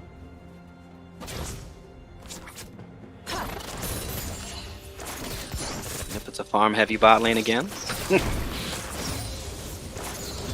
I actually think that really works for Team Joe Momma side. I think so, yeah. Let Waka Waka scale up, and then towards the mid game he'll be very effective and very scary. Absolutely. Uh-oh. Oh, but Waka Waka does get caught out here. Oh, he's alive. Save the day, hopefully. Oh, Waka Waka does go down, but there's a potential double kill right here. Oh! Key Lime goes down without securing a kill, and here comes. Oh! Flash down by Malzahar, and he got him. Oh my goodness! Oh my goodness! Wow, exciting. But Ezreal made the most out of that situation. Shutdown for Big Buoy though. She got some gold. Oh man, that was a really good play on SFC's bot lane, you know, it looked like a downhill battle, but was able to turn it around. And we see Nelio might go down here. Will he? It looks like he will survive. Barely by the And that is skin of his teeth. Flash down by barely Noah. Yep, that is absolutely correct. Barely. Oh.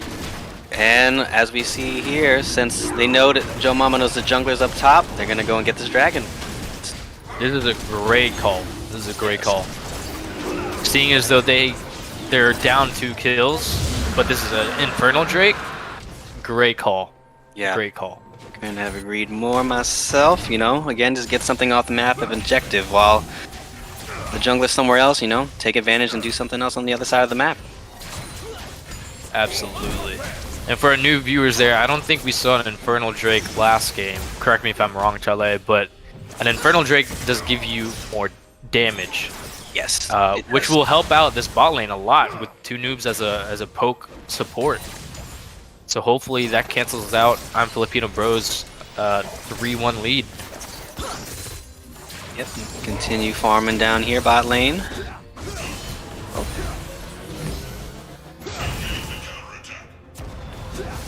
And these trades up top. Yeah, constant fighting. What we like to see.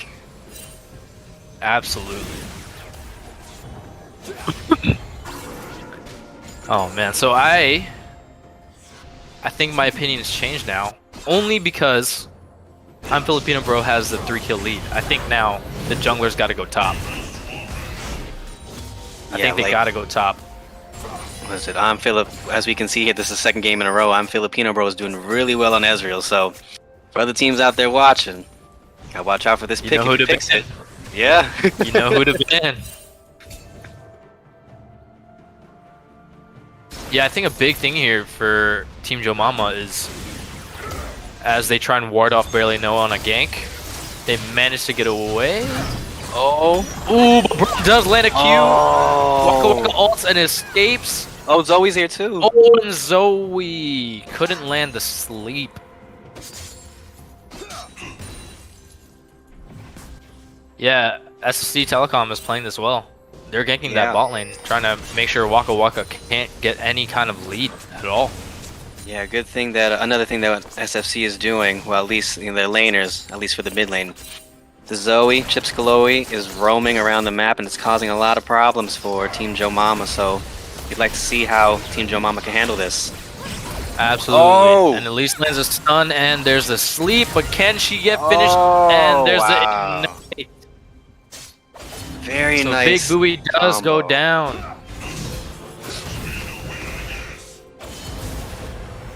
And it looks like both junglers are hovering top lane here.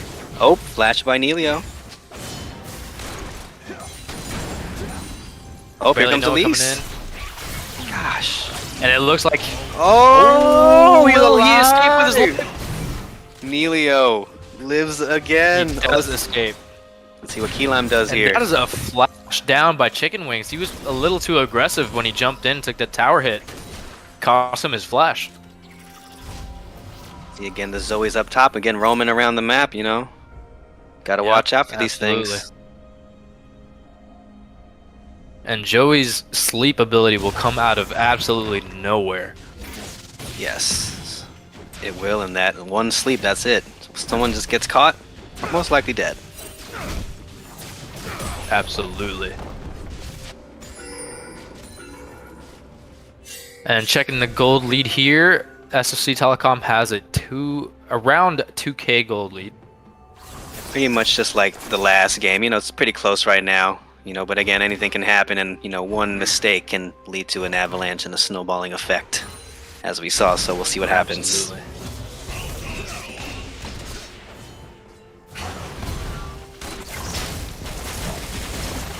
And we do see the Braum alone in lane taking all that damage, with I'm Filipino Bro having to reset earlier, and 2 noobs is making him pay. He's really poking them down. This is really good. Oh, and Rift Herald gets dropped top lane. So you get some. But it looks like they want to back off of this fight. And they do. I think they got some plating off of it, so got some gold. Ooh, two noobs really landing the skill shots. Yep. See, more Yep, consistent he's poke. really poking him down.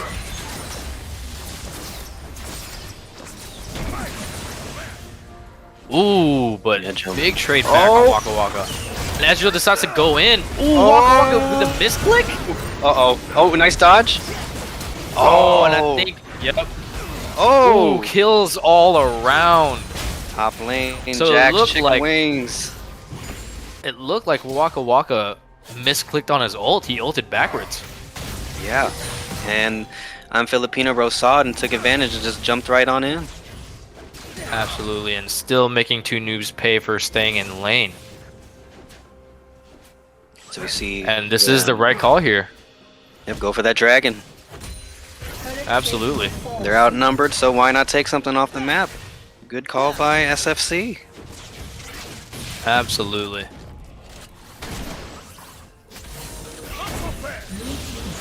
And we did just see that solo kill top lane by Chicken Wing, so you know that Jax. A scary sight to see. I know, man. Like another champion you don't want to see in the late game. He just gets stronger as the game goes. Absolutely. And we do see Ezreal take a lot of tower damage there. Oh, here we go. Can Waka Waka do this? Ooh. Getting two noobs. He got Ooh. one. Can he get That the is second one? Oh, Shen good ulti. Oh, but too much damage out of that Ezreal. Oh! But two noobs with the snipe. Oh, here we go. Flash by Big Booey. But doesn't seem to catch. Oh no, the Zoe. The Zoe. Oh, and Ult by the Zoe. Keelan. Did she get him? One more. I think Chips Lloyd might go down there. Oh, he lives. Still alive. Big Booey, watch out. Oh no! Ooh, the sleep lands and that is it. Yep, that is how dangerous that one ability can be. Yeah, you get sleep, you get put to sleep, you might not wake up, as we can see twice. Absolutely. Oh! Oh, Chicken Wings with another solo kill top lane. Ooh, barely know what does fall. It's just kills on kills on kills here. This is action packed. Yeah, the series is pretty good. Like, it's very exciting. There's a lot of aggression on both teams. They're really trying to get those kills, deny the other team of, you know, a couple waves of farm and experience. And this Jax is getting scary. Just farming up and pushing. Absolutely, that first tower does go down on top side.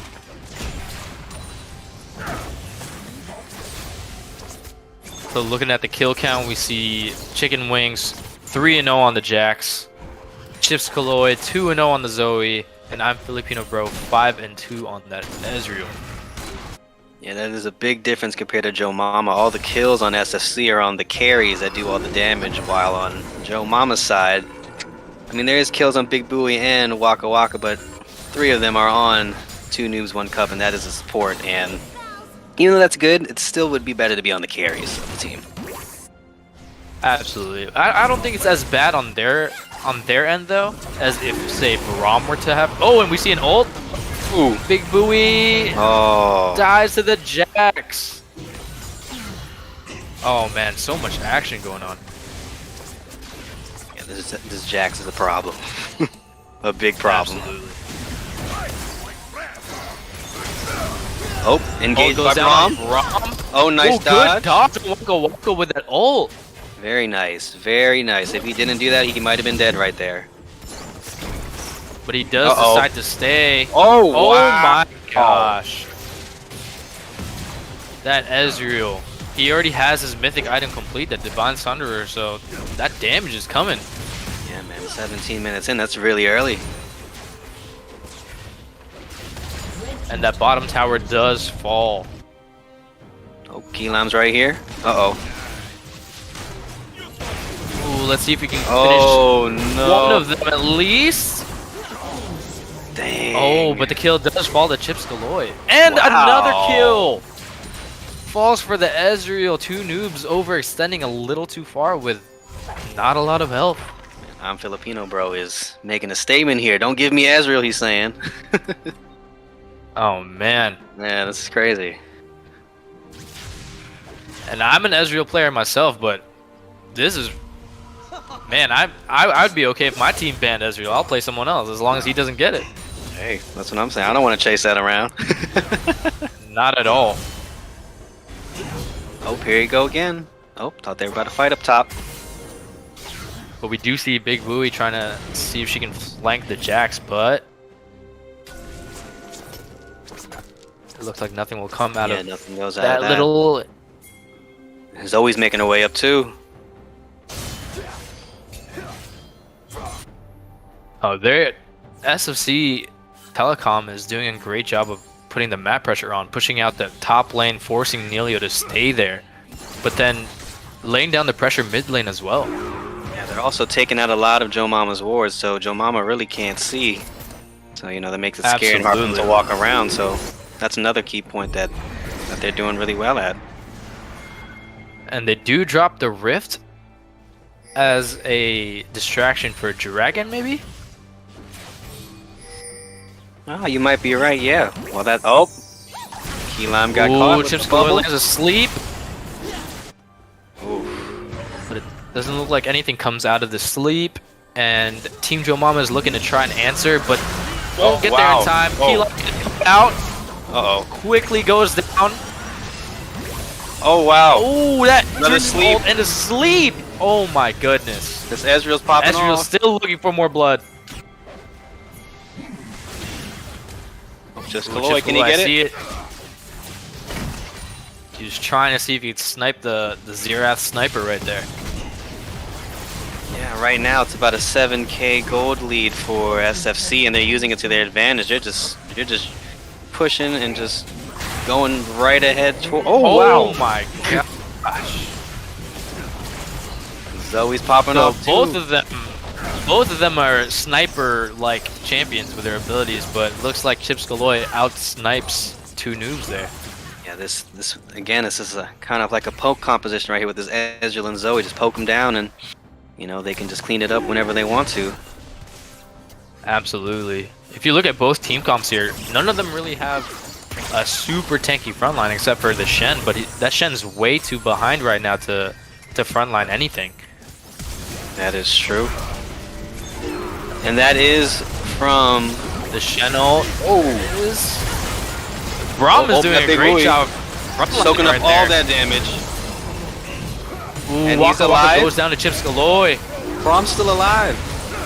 Oh, Nelio does go down. Barely Noah goes down as well. I'm Filipino, bro. He It's really missed. bloodthirsty here. They are so low. Each team is. Ooh, let's see if 2 noobs can keep sniping here. Oh, the sleep, Zoe lands the a sleep. Oh! Ooh, this time 2 noobs out snipes Chips Galore. Hey. Gets a little revenge there. Well, let's see what happens here. Oh! I'm Filipino Pro really looking to try and see if he can steal a kill here. Yeah, they need to be. Joe Momma needs to be very careful right here, because they could get picked up by Ezreal. He's doing too much damage right now. Absolutely.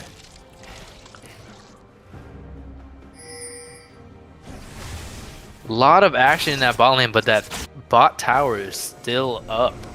Yeah, again, it's like a repeat of the first game here. SFC has all their tier 1 towers out, up still, while Team Joe Momma has them down. So, you know, again, that gives them advantage in the Vision War and also gives Team SFC more gold because they got these towers down. So that's why they're ahead. Absolutely. Absolutely. And that gold lead just keeps on separating here. This is 7k gold lead now. Alright, Carlo, what would you tell Team Joe Momma if you were the captain? How would you get your team to rally back and get it back into this game? It's really tough, man. You need to shut down the Ezreal and the Zoe. You know, I know Chicken Wings and on Jax is still a big threat, but you know, Zoe and Ezreal are just dishing out damage for free. The Braum is just standing right in front of them. You know, barely knowing Chicken Wings, causing too much havoc in the front line as well. But like, you gotta find a way. Either catch them when they're not looking, get some, you know, deny some vision, catch them, you know, on the side and get straight to their backline somehow. Not sure here, but you have to get one of them down at least. Agreed. Yeah, they are both doing so much damage and Team Joe Momma just getting poked out. And then by the time they're about to team fight, it's too late. They're already too low.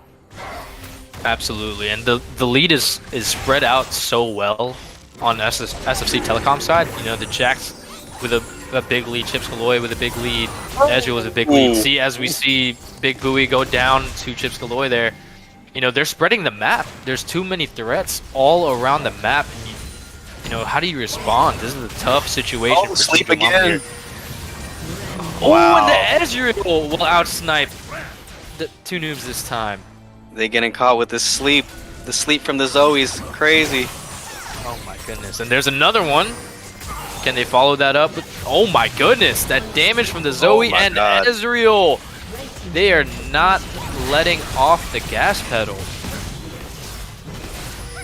Oh, it looks like they might just try and end Are this. they pushing for the win here? I see a Baron ping there. They might back off here. If I were them, I would maybe try and get at least one tower and then move to Baron. But they do have Dragon coming up too. Oh, they couldn't get it, but let's see what they do. Yeah, Dragon's coming up too. Oh, it's up right now. Yeah, I think they needed to commit a little harder there. It was only I'm Filipino Bro fighting that tower on his own. I think if they all committed while most of Team Joe Momma was down, they would have at least had a tower down. Yeah. Oh, Neilio's fighting Chicken Wings right here in the jungle. And meanwhile, Dragon falls to SFC Telecom again. Number 3. Belly Noah. Yeah, that is Dragon number 3. Oh wow, this poke. Oh my goodness. Ezreal. The Ezreal damage. Oh wow. Yeah, this Ezreal and Zoe damage is crazy. It's too much. Sorry.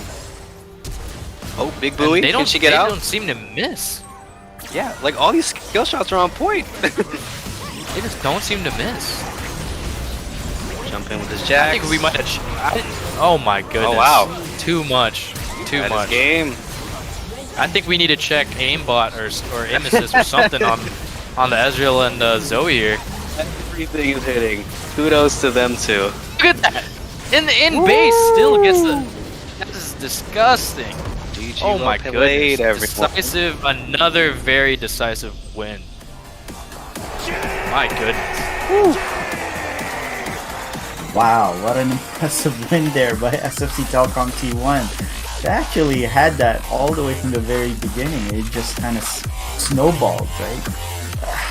What is the one thing that SFC had in that composition that made them really have a decisive victory like that? I think it's just. I don't think it's necessarily their comp. I think it's just they happen to get a lead early in all 3 lanes. Yeah, so like what you mentioned they did earlier, not let right? off the gas pedal. Yep, absolutely. Yeah, wow. I mean, that was really impressive. So let's see if Joe Momma licks their wounds there, and see if they can make some adjustments. In the meantime, while they set up the lobby and set up the game, let's take a really quick break. We'll watch some more pen highlights, and we will be right back.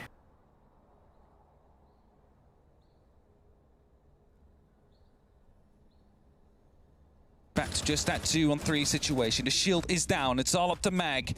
In a 1v3, the plant goes down. 45 seconds, surely he has heard it. Manages to get the cover out. That is going to be the plant that suddenly gets cancelled as well. The shield saves the life there of Mag, but he has no clue where the players are. And it just crouches, he just turtles, because that shield should be providing some cover. And he's walking backwards through all these holes. He's using that ability to the best of its potential. As the plant's now going down, there's 45 seconds, or is he going to be able to stop it in time? No, he's in the other side, and he's not going to be winning it. And in Asia Pacific South, it's Knights taking first place. Seals the fight, Matic. Time ticking down, Speakeasy, the nails there. All they've got to do is wait for the hammer to fall. DCH trying his best to stop it, but Invictus do it. They secure themselves a spot in the playoffs. And with that, nearly all of the teams are set for the next 6 major. Only the Asia Pacific playoffs left to decide the final 2 teams. Now let's move on to Counter-Strike. It's going to be a quick one this week. There was only one event, the We Play Academy League.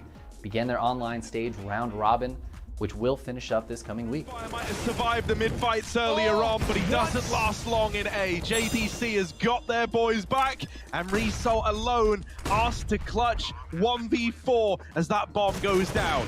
Oh, dude, it's such a VP Prodigy game. They long it out. They go all the way to round 30, but do they fall at the final hurdle? It seems likely. Result, he's been good, but this is asking too much from one man. Shots not connected, kills not given, and the Deagle, it does take down one. However, time is not in his favor, and Shane shuts it out. It's going to be the map for Maus and...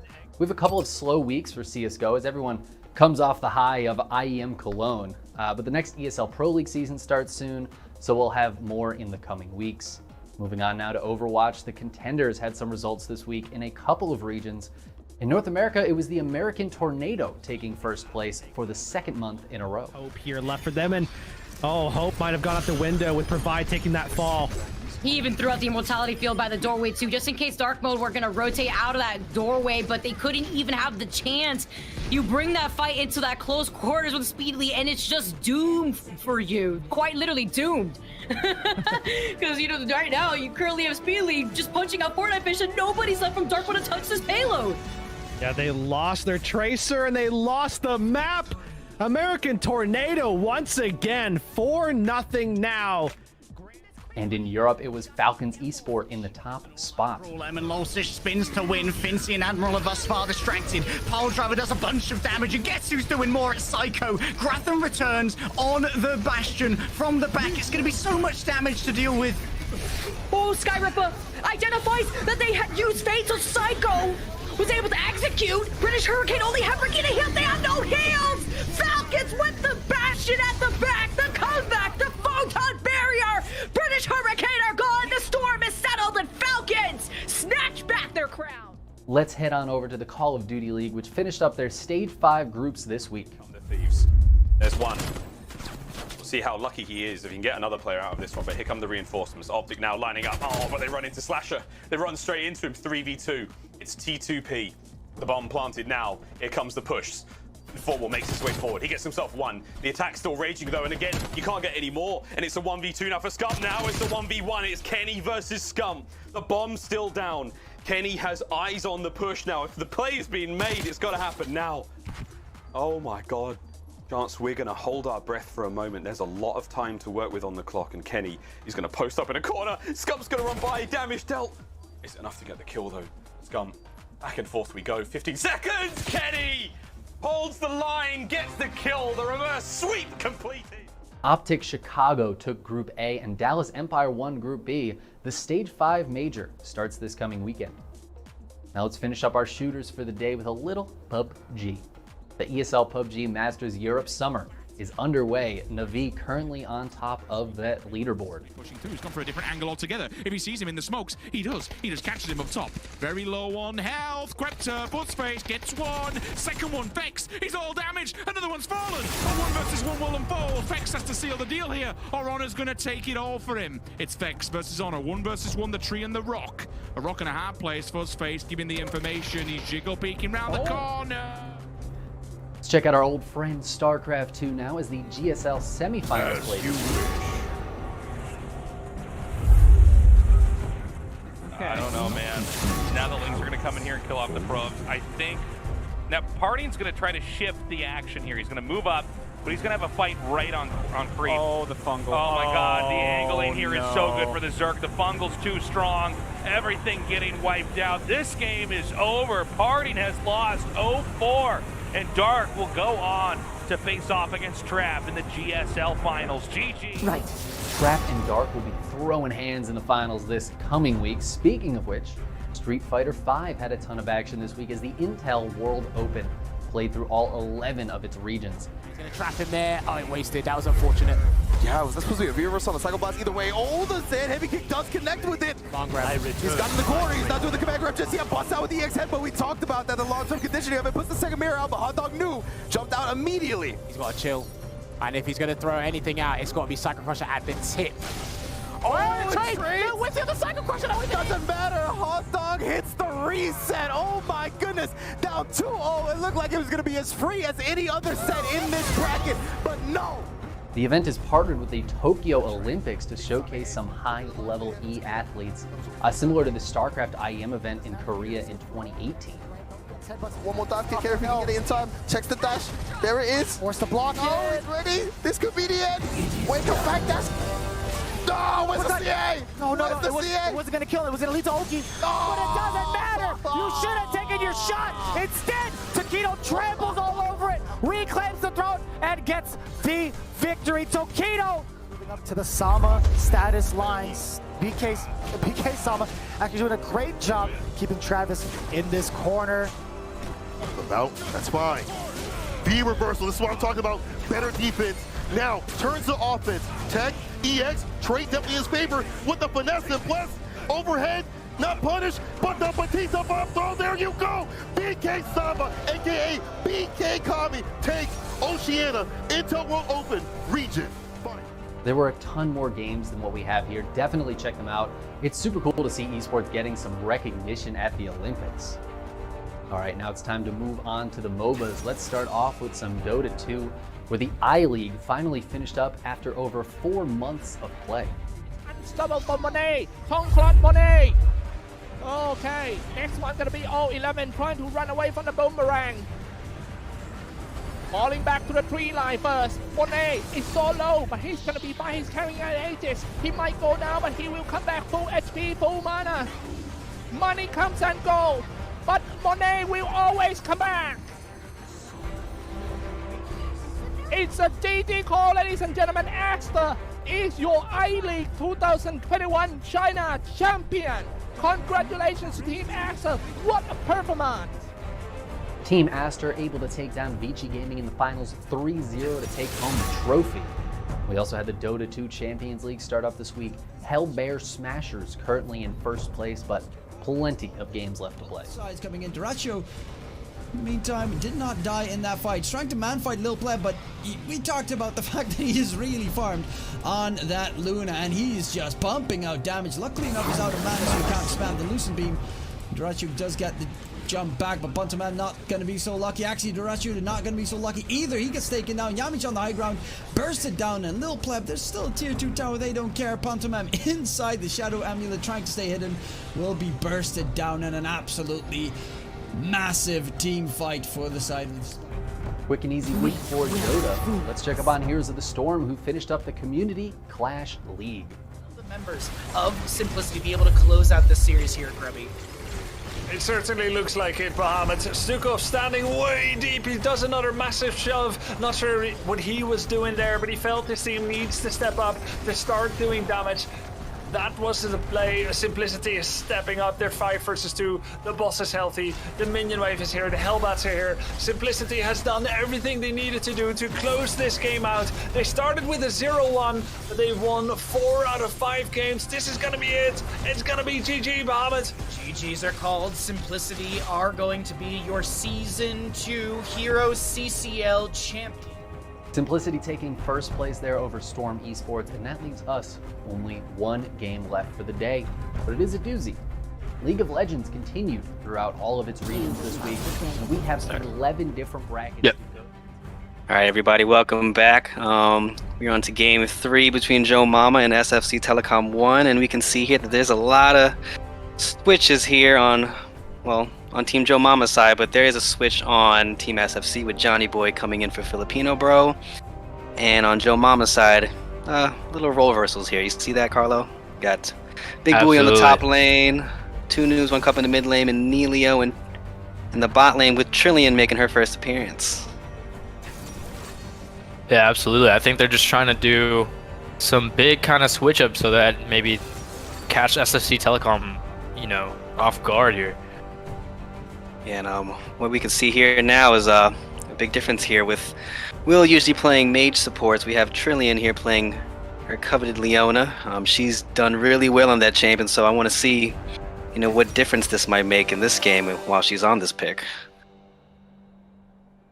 Absolutely, and we do see, two dudes still comfortable with that Lux going mid lane. That is his champion, and we also see chicken wings on the Jax again, so let's see if Joe Momma can stop it this time. Yeah, I'm surprised. I gotta say, I'm surprised they let the Jax through. Maybe they were confident in the Heimer pick top lane to, try and cancel him out with the towers consistently targeting him and everything, but just in general, I would not want to see the Jax again. Yeah, I agree. I would not either. I mean, that is a scary champion in League of Legends, but knowing Big Booey on this Heimerdinger, she's very consistent and doesn't die that much, and keeps up. So maybe this might be a counter that, we don't know about. But then also we see Waka Waka on jungle, playing jungle this game. So he might make plays and, maybe do things that Keelam just couldn't do the last 2 games.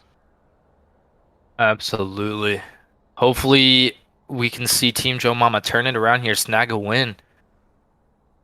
I would hate to see them drop a 3-0 last week and then go 0-3 this week. So hopefully they can snag this win.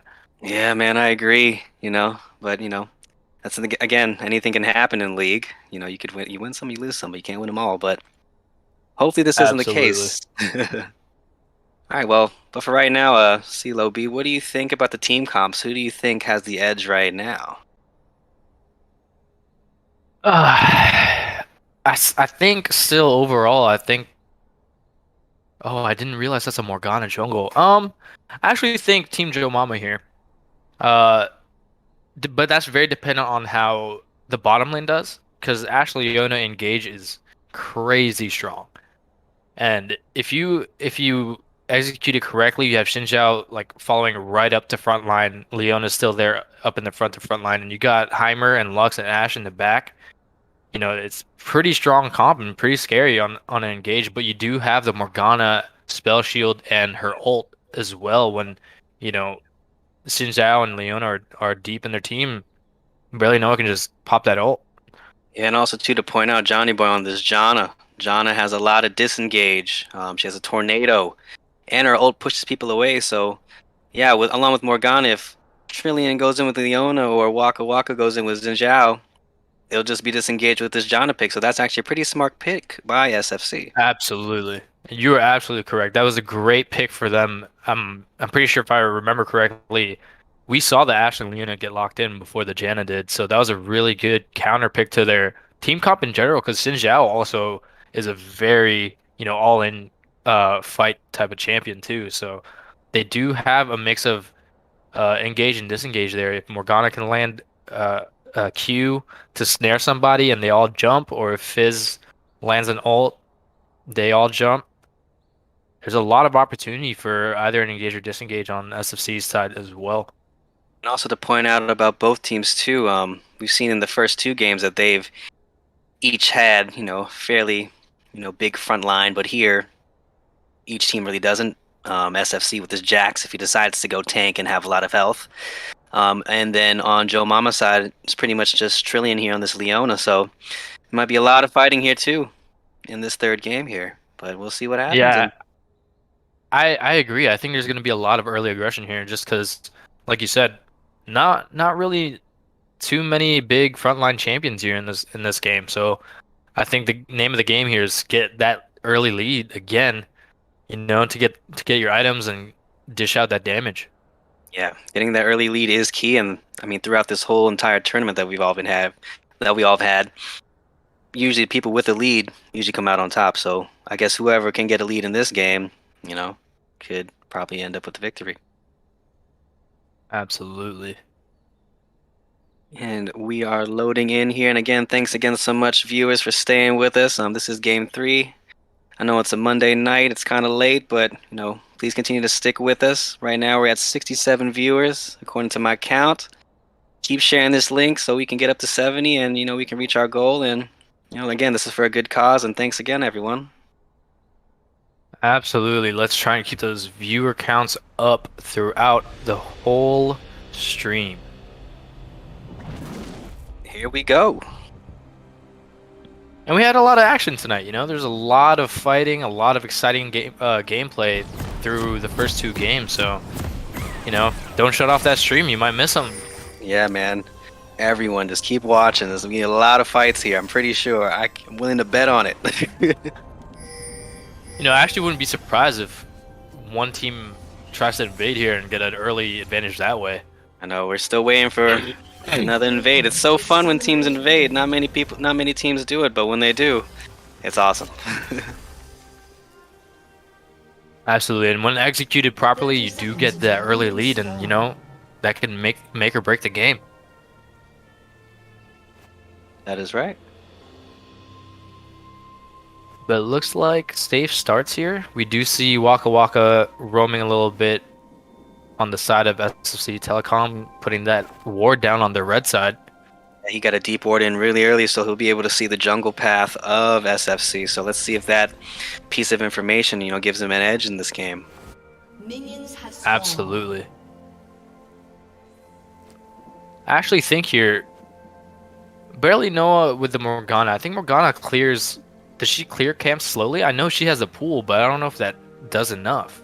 I mean, when I've seen Morgana jungle in the meta, it was effective, but I haven't seen it in a while, so I don't know what changes they made, but I don't know. He might know something I don't. Yeah, because I'm thinking here, if I'm Waka Waka and knowing Morgana, if I'm understanding this correctly, if she clears camp slowly, I would have probably tried to start blue buff and then go ahead and steal her red. And just take a fast clear and just try to take all her stuff, so, you know, get barely Noah behind. We do see Chicken Wings already trying to make an early trade on Big Buoy.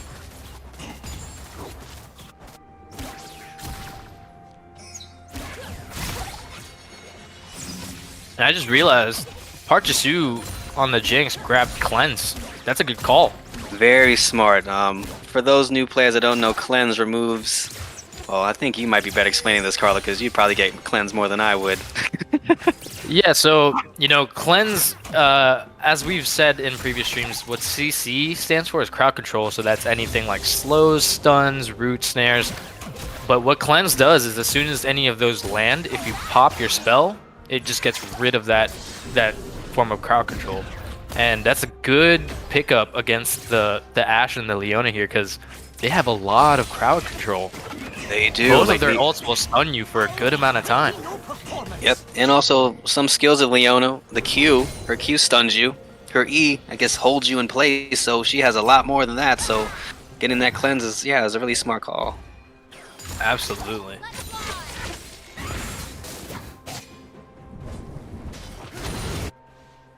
Yeah, that is actually a very smart call. You know, me being a AD carry main, I think I still would have greeted the heal knowing that I had the Janna to help disengage. But, you know, you can never go wrong playing doing the smart play, playing it safe. And also that shows, too, of how much confidence, I guess, as a team they have, you know, saying like, hey, I'm going to get cleanse, but I also know that you'll keep me alive. So that shows a lot about the team here on SFC's side. Absolutely.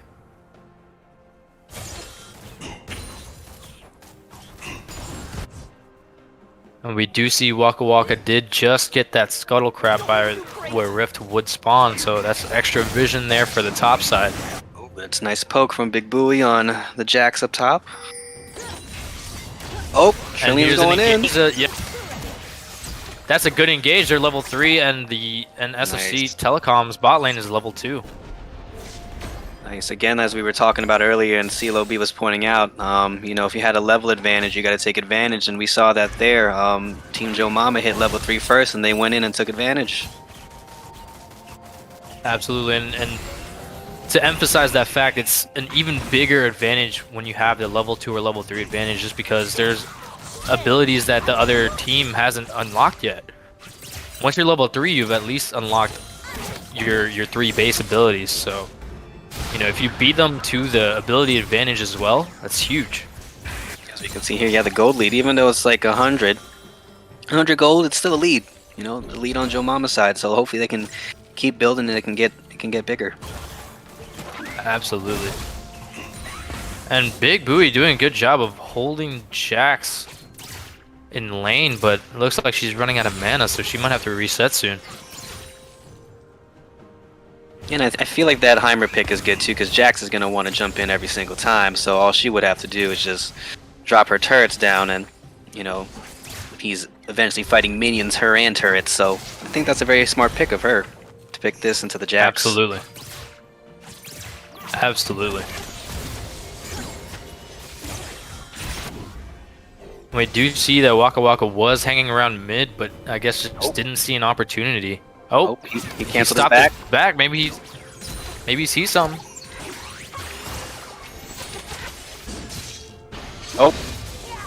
Oh, but Chips Galoid gets away. That Fizz is gonna be a real slippery champion this game. That is correct, and he did hit 6 right when that happened too. So if anything went down, he could have ulted and saved himself. Yeah, so that's expected. A pretty slower game than usual here. You know, both teams farming it out and being careful. But hopefully the excitement will pick up soon and we'll see some plays happen. Ooh, Chicken Wings with the level 6 advantage because he didn't back.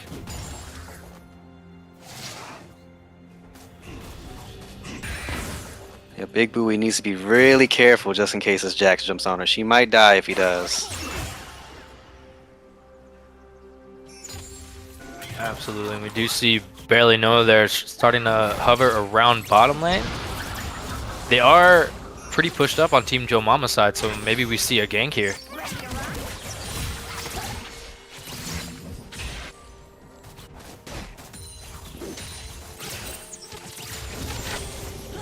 And there it is, the ward is cleared in top lane, and again, ward saved lives. If that ward wasn't there, Jax could have gone down. Again, everyone. New players, old players, just remember to buy some wards. Oh, we got some action here. 2 flushes down, but Trillion will fall. Again, a roam by Chips Kaloi. That is a big thing to point out. He's been roaming in the first 2 games. Again, it continues here. It causes problems for Joe Momma. That is correct. That was actually a really good call, knowing that Waka Waka was top lane clearing a ward. They try to go get some kind of advantage bottom lane and then go right to Dragon. Yep, so they took 2 things off the map. They got a kill and they got the first Dragon, Infernal, which would help them a lot with damage. Yeah, that is huge. Infernal Drake this early, got first blood. Now we will see the gold lead extending a little bit here. It's reaching 1K, but hopefully Team Joe Momma can respond. Yeah, it's not that bad yet, you know, but they have to keep it intact here so they won't fall behind too far.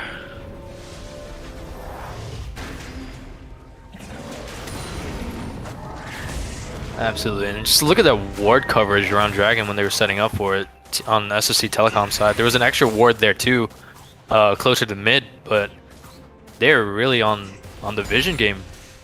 Yeah, and again, it shows you how important vision is. They know that Joe Momma didn't have any vision, they can't see, and the fact that SFC can see, they are able to take that objective safely.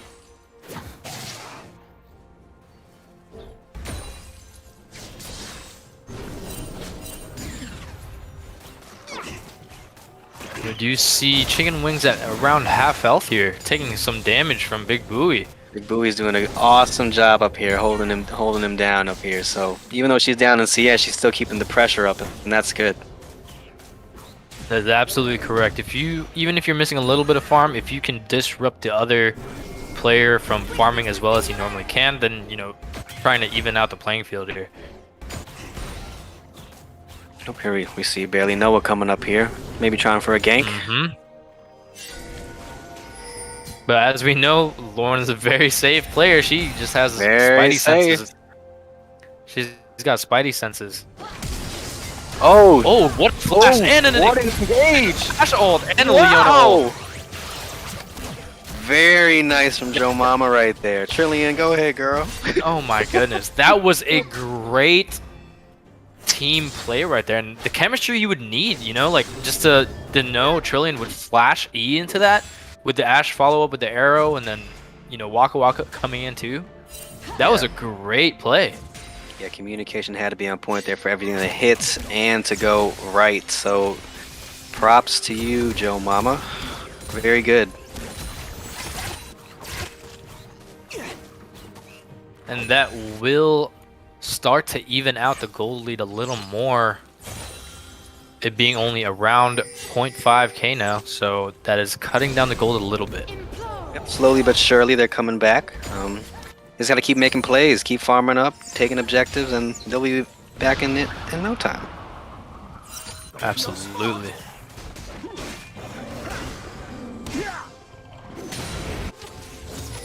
And we do see bottom lanes trying to get those plates down for even more gold. Yep. There to see the gold lead's getting closer now.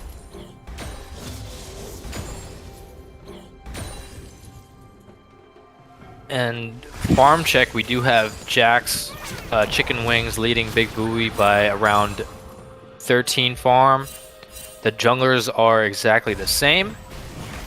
Chips Kaloy ahead by around 30. That is a pretty big lead in terms of farm. And Park Jisoo on the Jinx with a 20 farm lead. But we do have to take into account Trillion's farm adding on to Nelio with that one support item where they share the CS. Oh yeah, she has 19 here, but it still works out, yes, with that support item. Yeah. 10 minutes in, this game's a little slower than normal, y'all. It's a 1-1. Yeah. By now it should be like 20-20 from the first two games. It felt like game 1 and 2. By 11 minutes it was already, like at least 10 kills. Yeah. I want just to put that out there. Shout out to the viewers. We're at 72. Let's keep it up. Keep it here. Or let's get more. Tell all your friends this is the last game, so they might as well catch the tail end of it. Come on, y'all. Let's make it happen. Keep it here.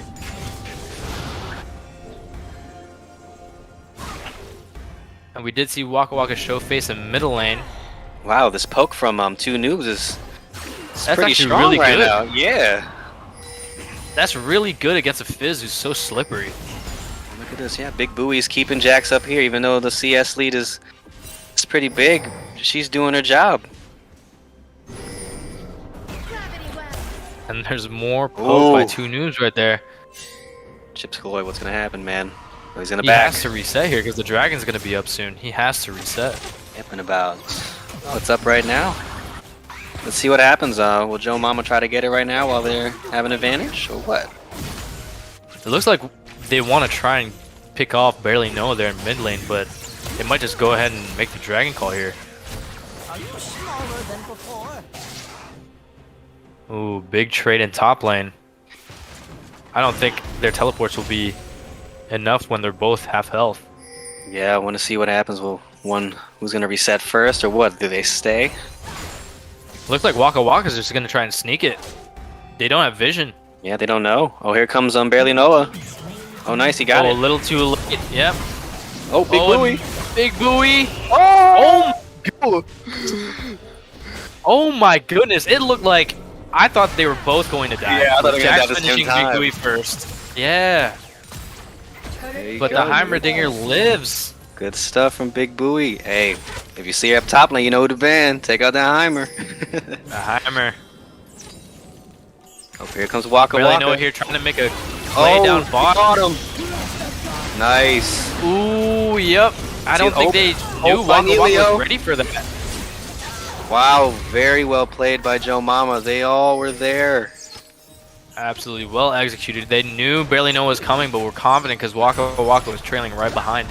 Yeah, he was right there. They didn't even know he was there. Very well played. And just goes to show the strength of the engage on the Ashe and Leona and Trillion. Yeah, she has been playing on 1,000 with this champion, so props to her on Leona. It's really good. Look at this Fizz here. Fizz diving, but getting the jump. Ooh, but happens to get it. Very nice by Chips Kaloy. He is huge right now at a level 11, 2-0. Watch out for him. He'll be a problem. Absolutely. 2-0 with 105 CS when 2Noobs has 79. He is rolling right now.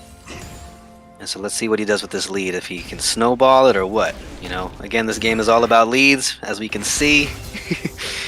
Past couple games, let's see who can take advantage. Right now, Joe Momma's in the lead, so let's see if they can keep it. Yeah, I think the play here is for Chips Galloy to try and get a kill on that Heimer top lane to give Jack some leeway and get him rolling a little more. Yeah. Because as slippery as you are with Fizz, I just, you know, even if I was barely know, I just don't want to go against that bot lane. Ashe and Leona, that is too much either engage or disengage. It's too much turnaround potential on the fight. Yeah, that is a very nice bot lane combo. Oh! Ooh, gets caught by the stun. Oh, does she get does one? go down, but will she take Jax down with her? It doesn't look like she does. Nice binding from Barely Noah. Oh, oh. Can Will get it? Ooh. Oh, oh, he missed. Missed. Oh, he missed too.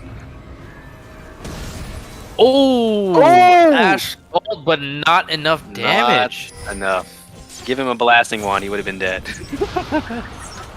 Oh man. Dang, so close.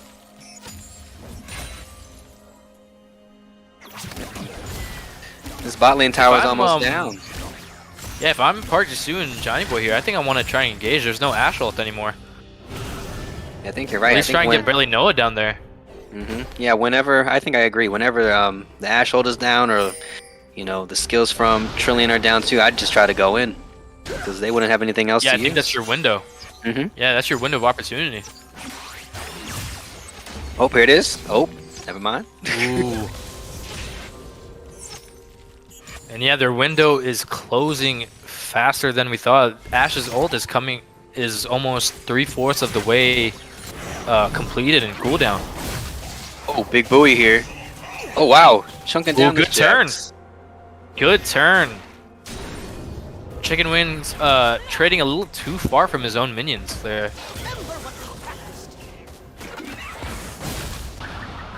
And Big Buoy is laying on the pressure.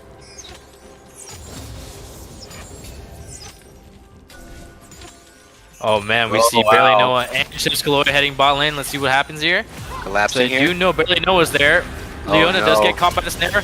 Chips Galore on the ult, but yep, the two flashes down. They got out.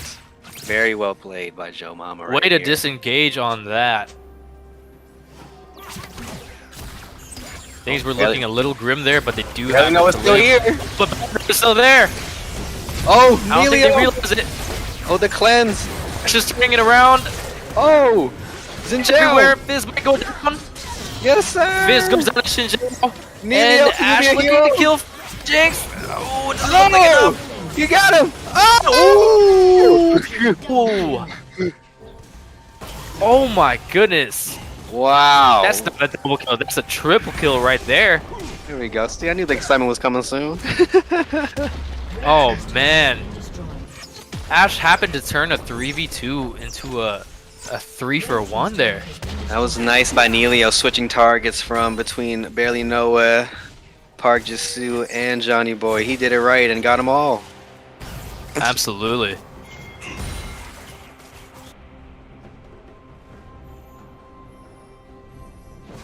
And that cleanse is down on Park Jisoo on the Jinx. Yeah, so if the viewers, you know, new players, old players, if you haven't seen, yeah, when Ashe hit that, I think it was Ashe, he hit the ult with the stun. Jinx cleansed immediately, so she was able to move again. So that's what cleanse does. That's an example of a CC, and it just removes and takes it away. Exactly, and Janna got stuck there because she doesn't have cleanse. And so she got hit by the ult as well and was stuck there. That's why she went down early. But, you know, Neilio with the Ashe making a big play down there. Very big plays. Alright, so now, tables have turned. We see Joe Momma with the gold lead, and Team SFC is playing from behind. So let's see how SFC can respond and see if they can come back. Absolutely. The tables have turned. It looks like Team Joe Momma have a chance to steal this game away, but let's see if they can hold on to that lead. Oh, finding hit. Oh, and they might try and catch Leona out. Good catch on two noobs getting that fizz and disengaging that fight. And this is very good here by Big Booey. She's keeping the Jax up here in the top lane, so, you know, it could be a 4v4 fight, and I feel like this 4v4 fight is in favor of... Oh. In favor of Team Joe Momma. That was probably a misclick by the Jinx, ulting backwards. I think that was a misclick, yep. And Janna does go down, but the Fizz ult is on Ashe. Fizz is still there. Oh, but very nice ult by Trillian. Oh, Trillian. wow. Nice. Morgana goes down before her ult can actually proc, and ooh, Jinx flash. Okay, if I'm Big Booey here, I'm pushing hard. I'm pushing the top lane hard. Right? I'm just gonna keep going. Very nice by Joe Momma. Well executed, absolutely well executed. And Waka Waka continuing to put more pressure by taking some of those jungle camps. Oh. But is he overstaying? I don't know, we'll see.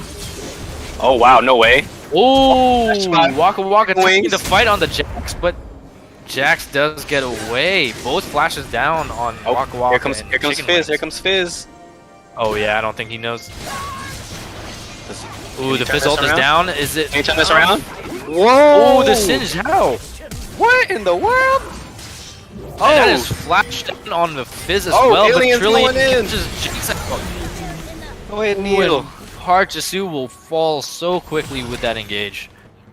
And this Ashe again, and this Trillian Ashe combo with Neil is awesome. Yeah, it's too much. I actually think Parchasu had his cleanse up at that point because it's just fresh off cooldown now, and it just still wasn't enough. This combo and synergy they have is on point right now. This Leona is making a really big difference here. Absolutely. And continuing to lay on the pressure in mid lane.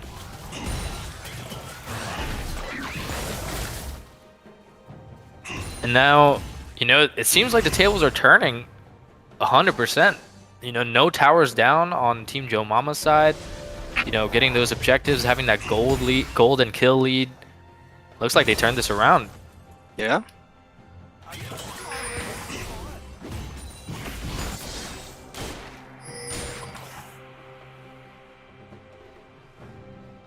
Yeah, if I'm SFC Telecom here, I think I need to help out Chicken Wings here to get some more pressure on that top lane.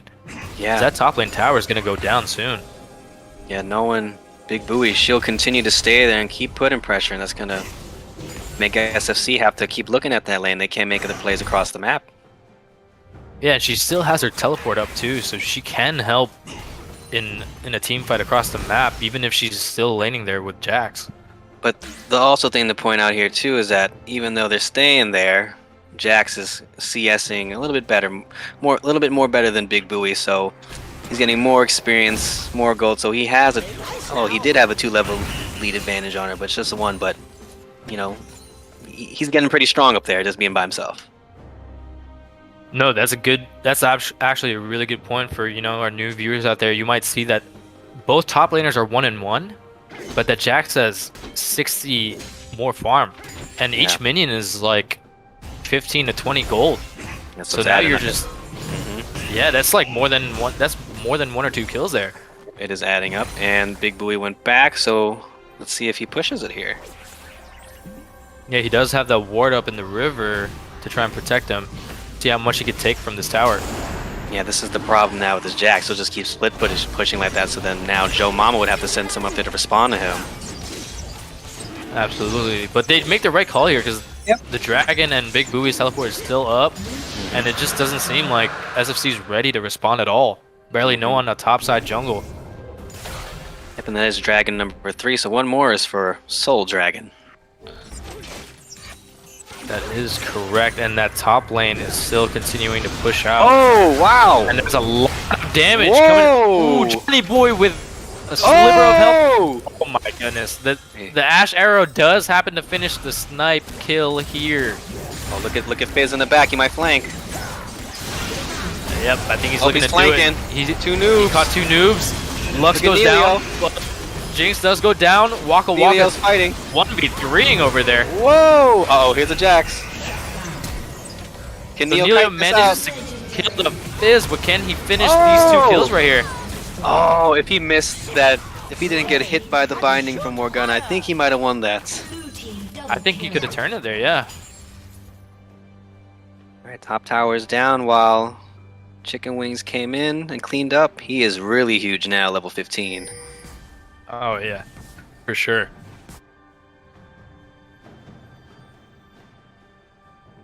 But man, Nelio is playing absolutely crazy this game.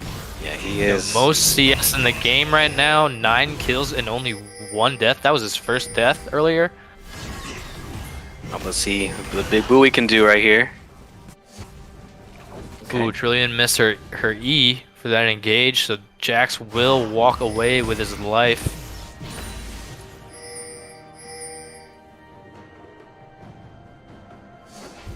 It looks like they're just trying to clear out wards here, yep. Oh, but he might be too far away. Oh, almost caught out there. That could have been really dangerous for Johnny Boy there. Yeah, it could have been really bad. But he gets out. He had no teammates near him either.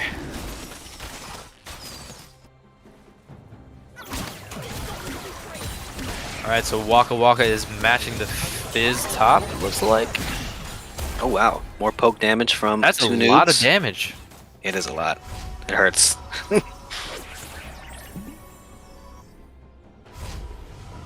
Yeah, they still have that like a huge poke comp with Heimer and Lux.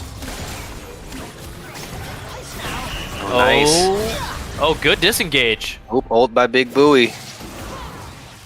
Uh-oh, binding. Oh, Big Buoy caught. Got and caught. Yep. Oh wow. Oh, good Lux ult to turn the fight a little bit. Leona will go down and two noobs are still alive. Oh, here they come. Clean up. Clean up crew. Here it is. Morgana, let's go down. Here comes. Nelio's coming. Jax goes down and Fizz. Wow. Will flash away to save his own life. There it is. What a turn. I thought Joe Momma lost that fight, but Waka Waka and Nelio responded well. That Ash arrow from down the river, they didn't see that coming. They did not, and it stopped anything. But also, two props to Big Buoy and Trillian for, doing enough so that their team could clean up at the end there. Absolutely. They were able to turn around that situation. Let's see what they do next. I'm really interested.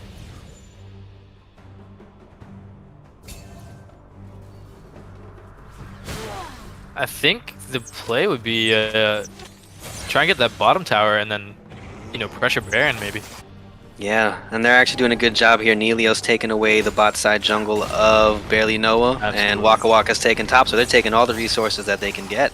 Yep, they are denying them of gold right now. Yep, gold and experience, and you can see too, there's a lot of wards on the side, blue wards on the side of Team SFC, and that's giving a lot of information to Team Joe Momma.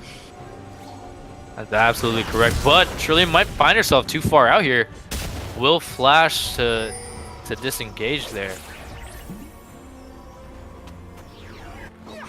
Dragon's up in about 30 seconds here, and let's see what Team Joe Momma does. This is their Soul Dragon, their 4th one. For new players who don't know what we mean by Soul Dragon, is if you get 4 dragons, the 4th one that usually picks for you, it gives you like a buff. Like a Mountain Dragon gives you defensive stats, Infernal gives you damage, the Cloud Dragon, if you get Soul Dragon for that, it gives you cooldown reduction, and then the Ocean Dragon gives you health and mana regeneration. Absolutely. So that's why Dragon Soul, is so important. But it looks like Team Joe Momma is just gonna be all over it with no pressure. Yeah, it looks like it's free. Yeah, that mid inhibitor being down just gives them a free pass to that dragon. Yeah, and SFC Telecom just cannot respond to that. And Soul Dragon goes to Team Joe Momma.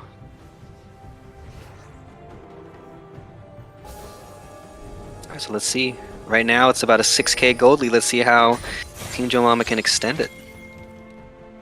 Yeah, and I think they're doing the bot play here so that they can try and get as many towers as they can and then pressure Baron after. Yep, absolutely. Just as you said.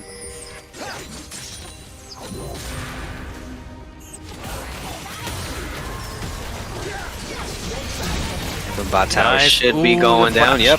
Oh wow, engage. Oh, the Ashe ult right on the Jinx. The Jinx was too far Oh, Jinx up is down. in the Oh front. wow. Ooh, big Lux ult. Woo! His ult does catch Waka Waka, but it doesn't do enough to deter him. There you go. Mid lane is pushing with them super minions, so they might be looking to get this too. This inhibitor down Elio bot. had a great ult on that Jinx. The Jinx was way too far up there. Wow, they're pushing. They are taking it to I him. think they're trying to end. Let's see. Are they gonna try and end this here? I don't know, man. This is kind of scary right here. It's kind of scary right here. Oh, Jax looks to turn. Oh no, But this is Elio over. does go down. Oh, Elio nice trying to from come Big Bluey. and manages to stay alive, but Fizz is coming too, and still manages to live. And Billy Noah is going down as well. He's kiting.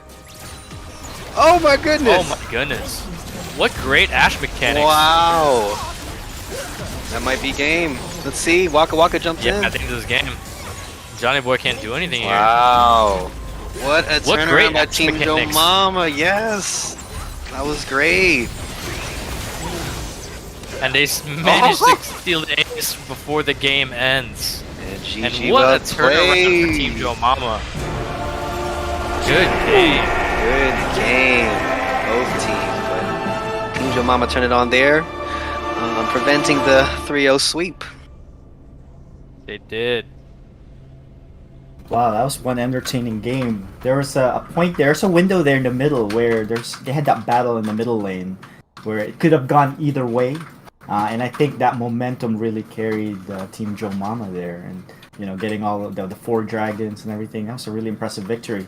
I'd like to interview our player. Let's bring him up and see if we can interview him here. I'd like to welcome I'm Filipino Bro. How are you? I'm alright. Hello. What can you say about the game that just happened there, Game 3? Tell us about what you guys did and. Well, we are gonna just like, hey, let's just throw in our substitute and just like kind of like experiment a bit. So Paolo's been working on the Morgana jungle, which I've been playing like rank flex games with. I haven't seen Jumps Galoy on his Fizz yet, so it was cool to see him on that. And of course, the Jax was like not banned, but it was cool to see the bot lane kind of see what's like our new support was doing whatever, and he swapped to 80 carry because our substitute was support. So it was cool to see that. We'll work on it. Like we'll probably work with our substitute to get going and everything. It should be fine.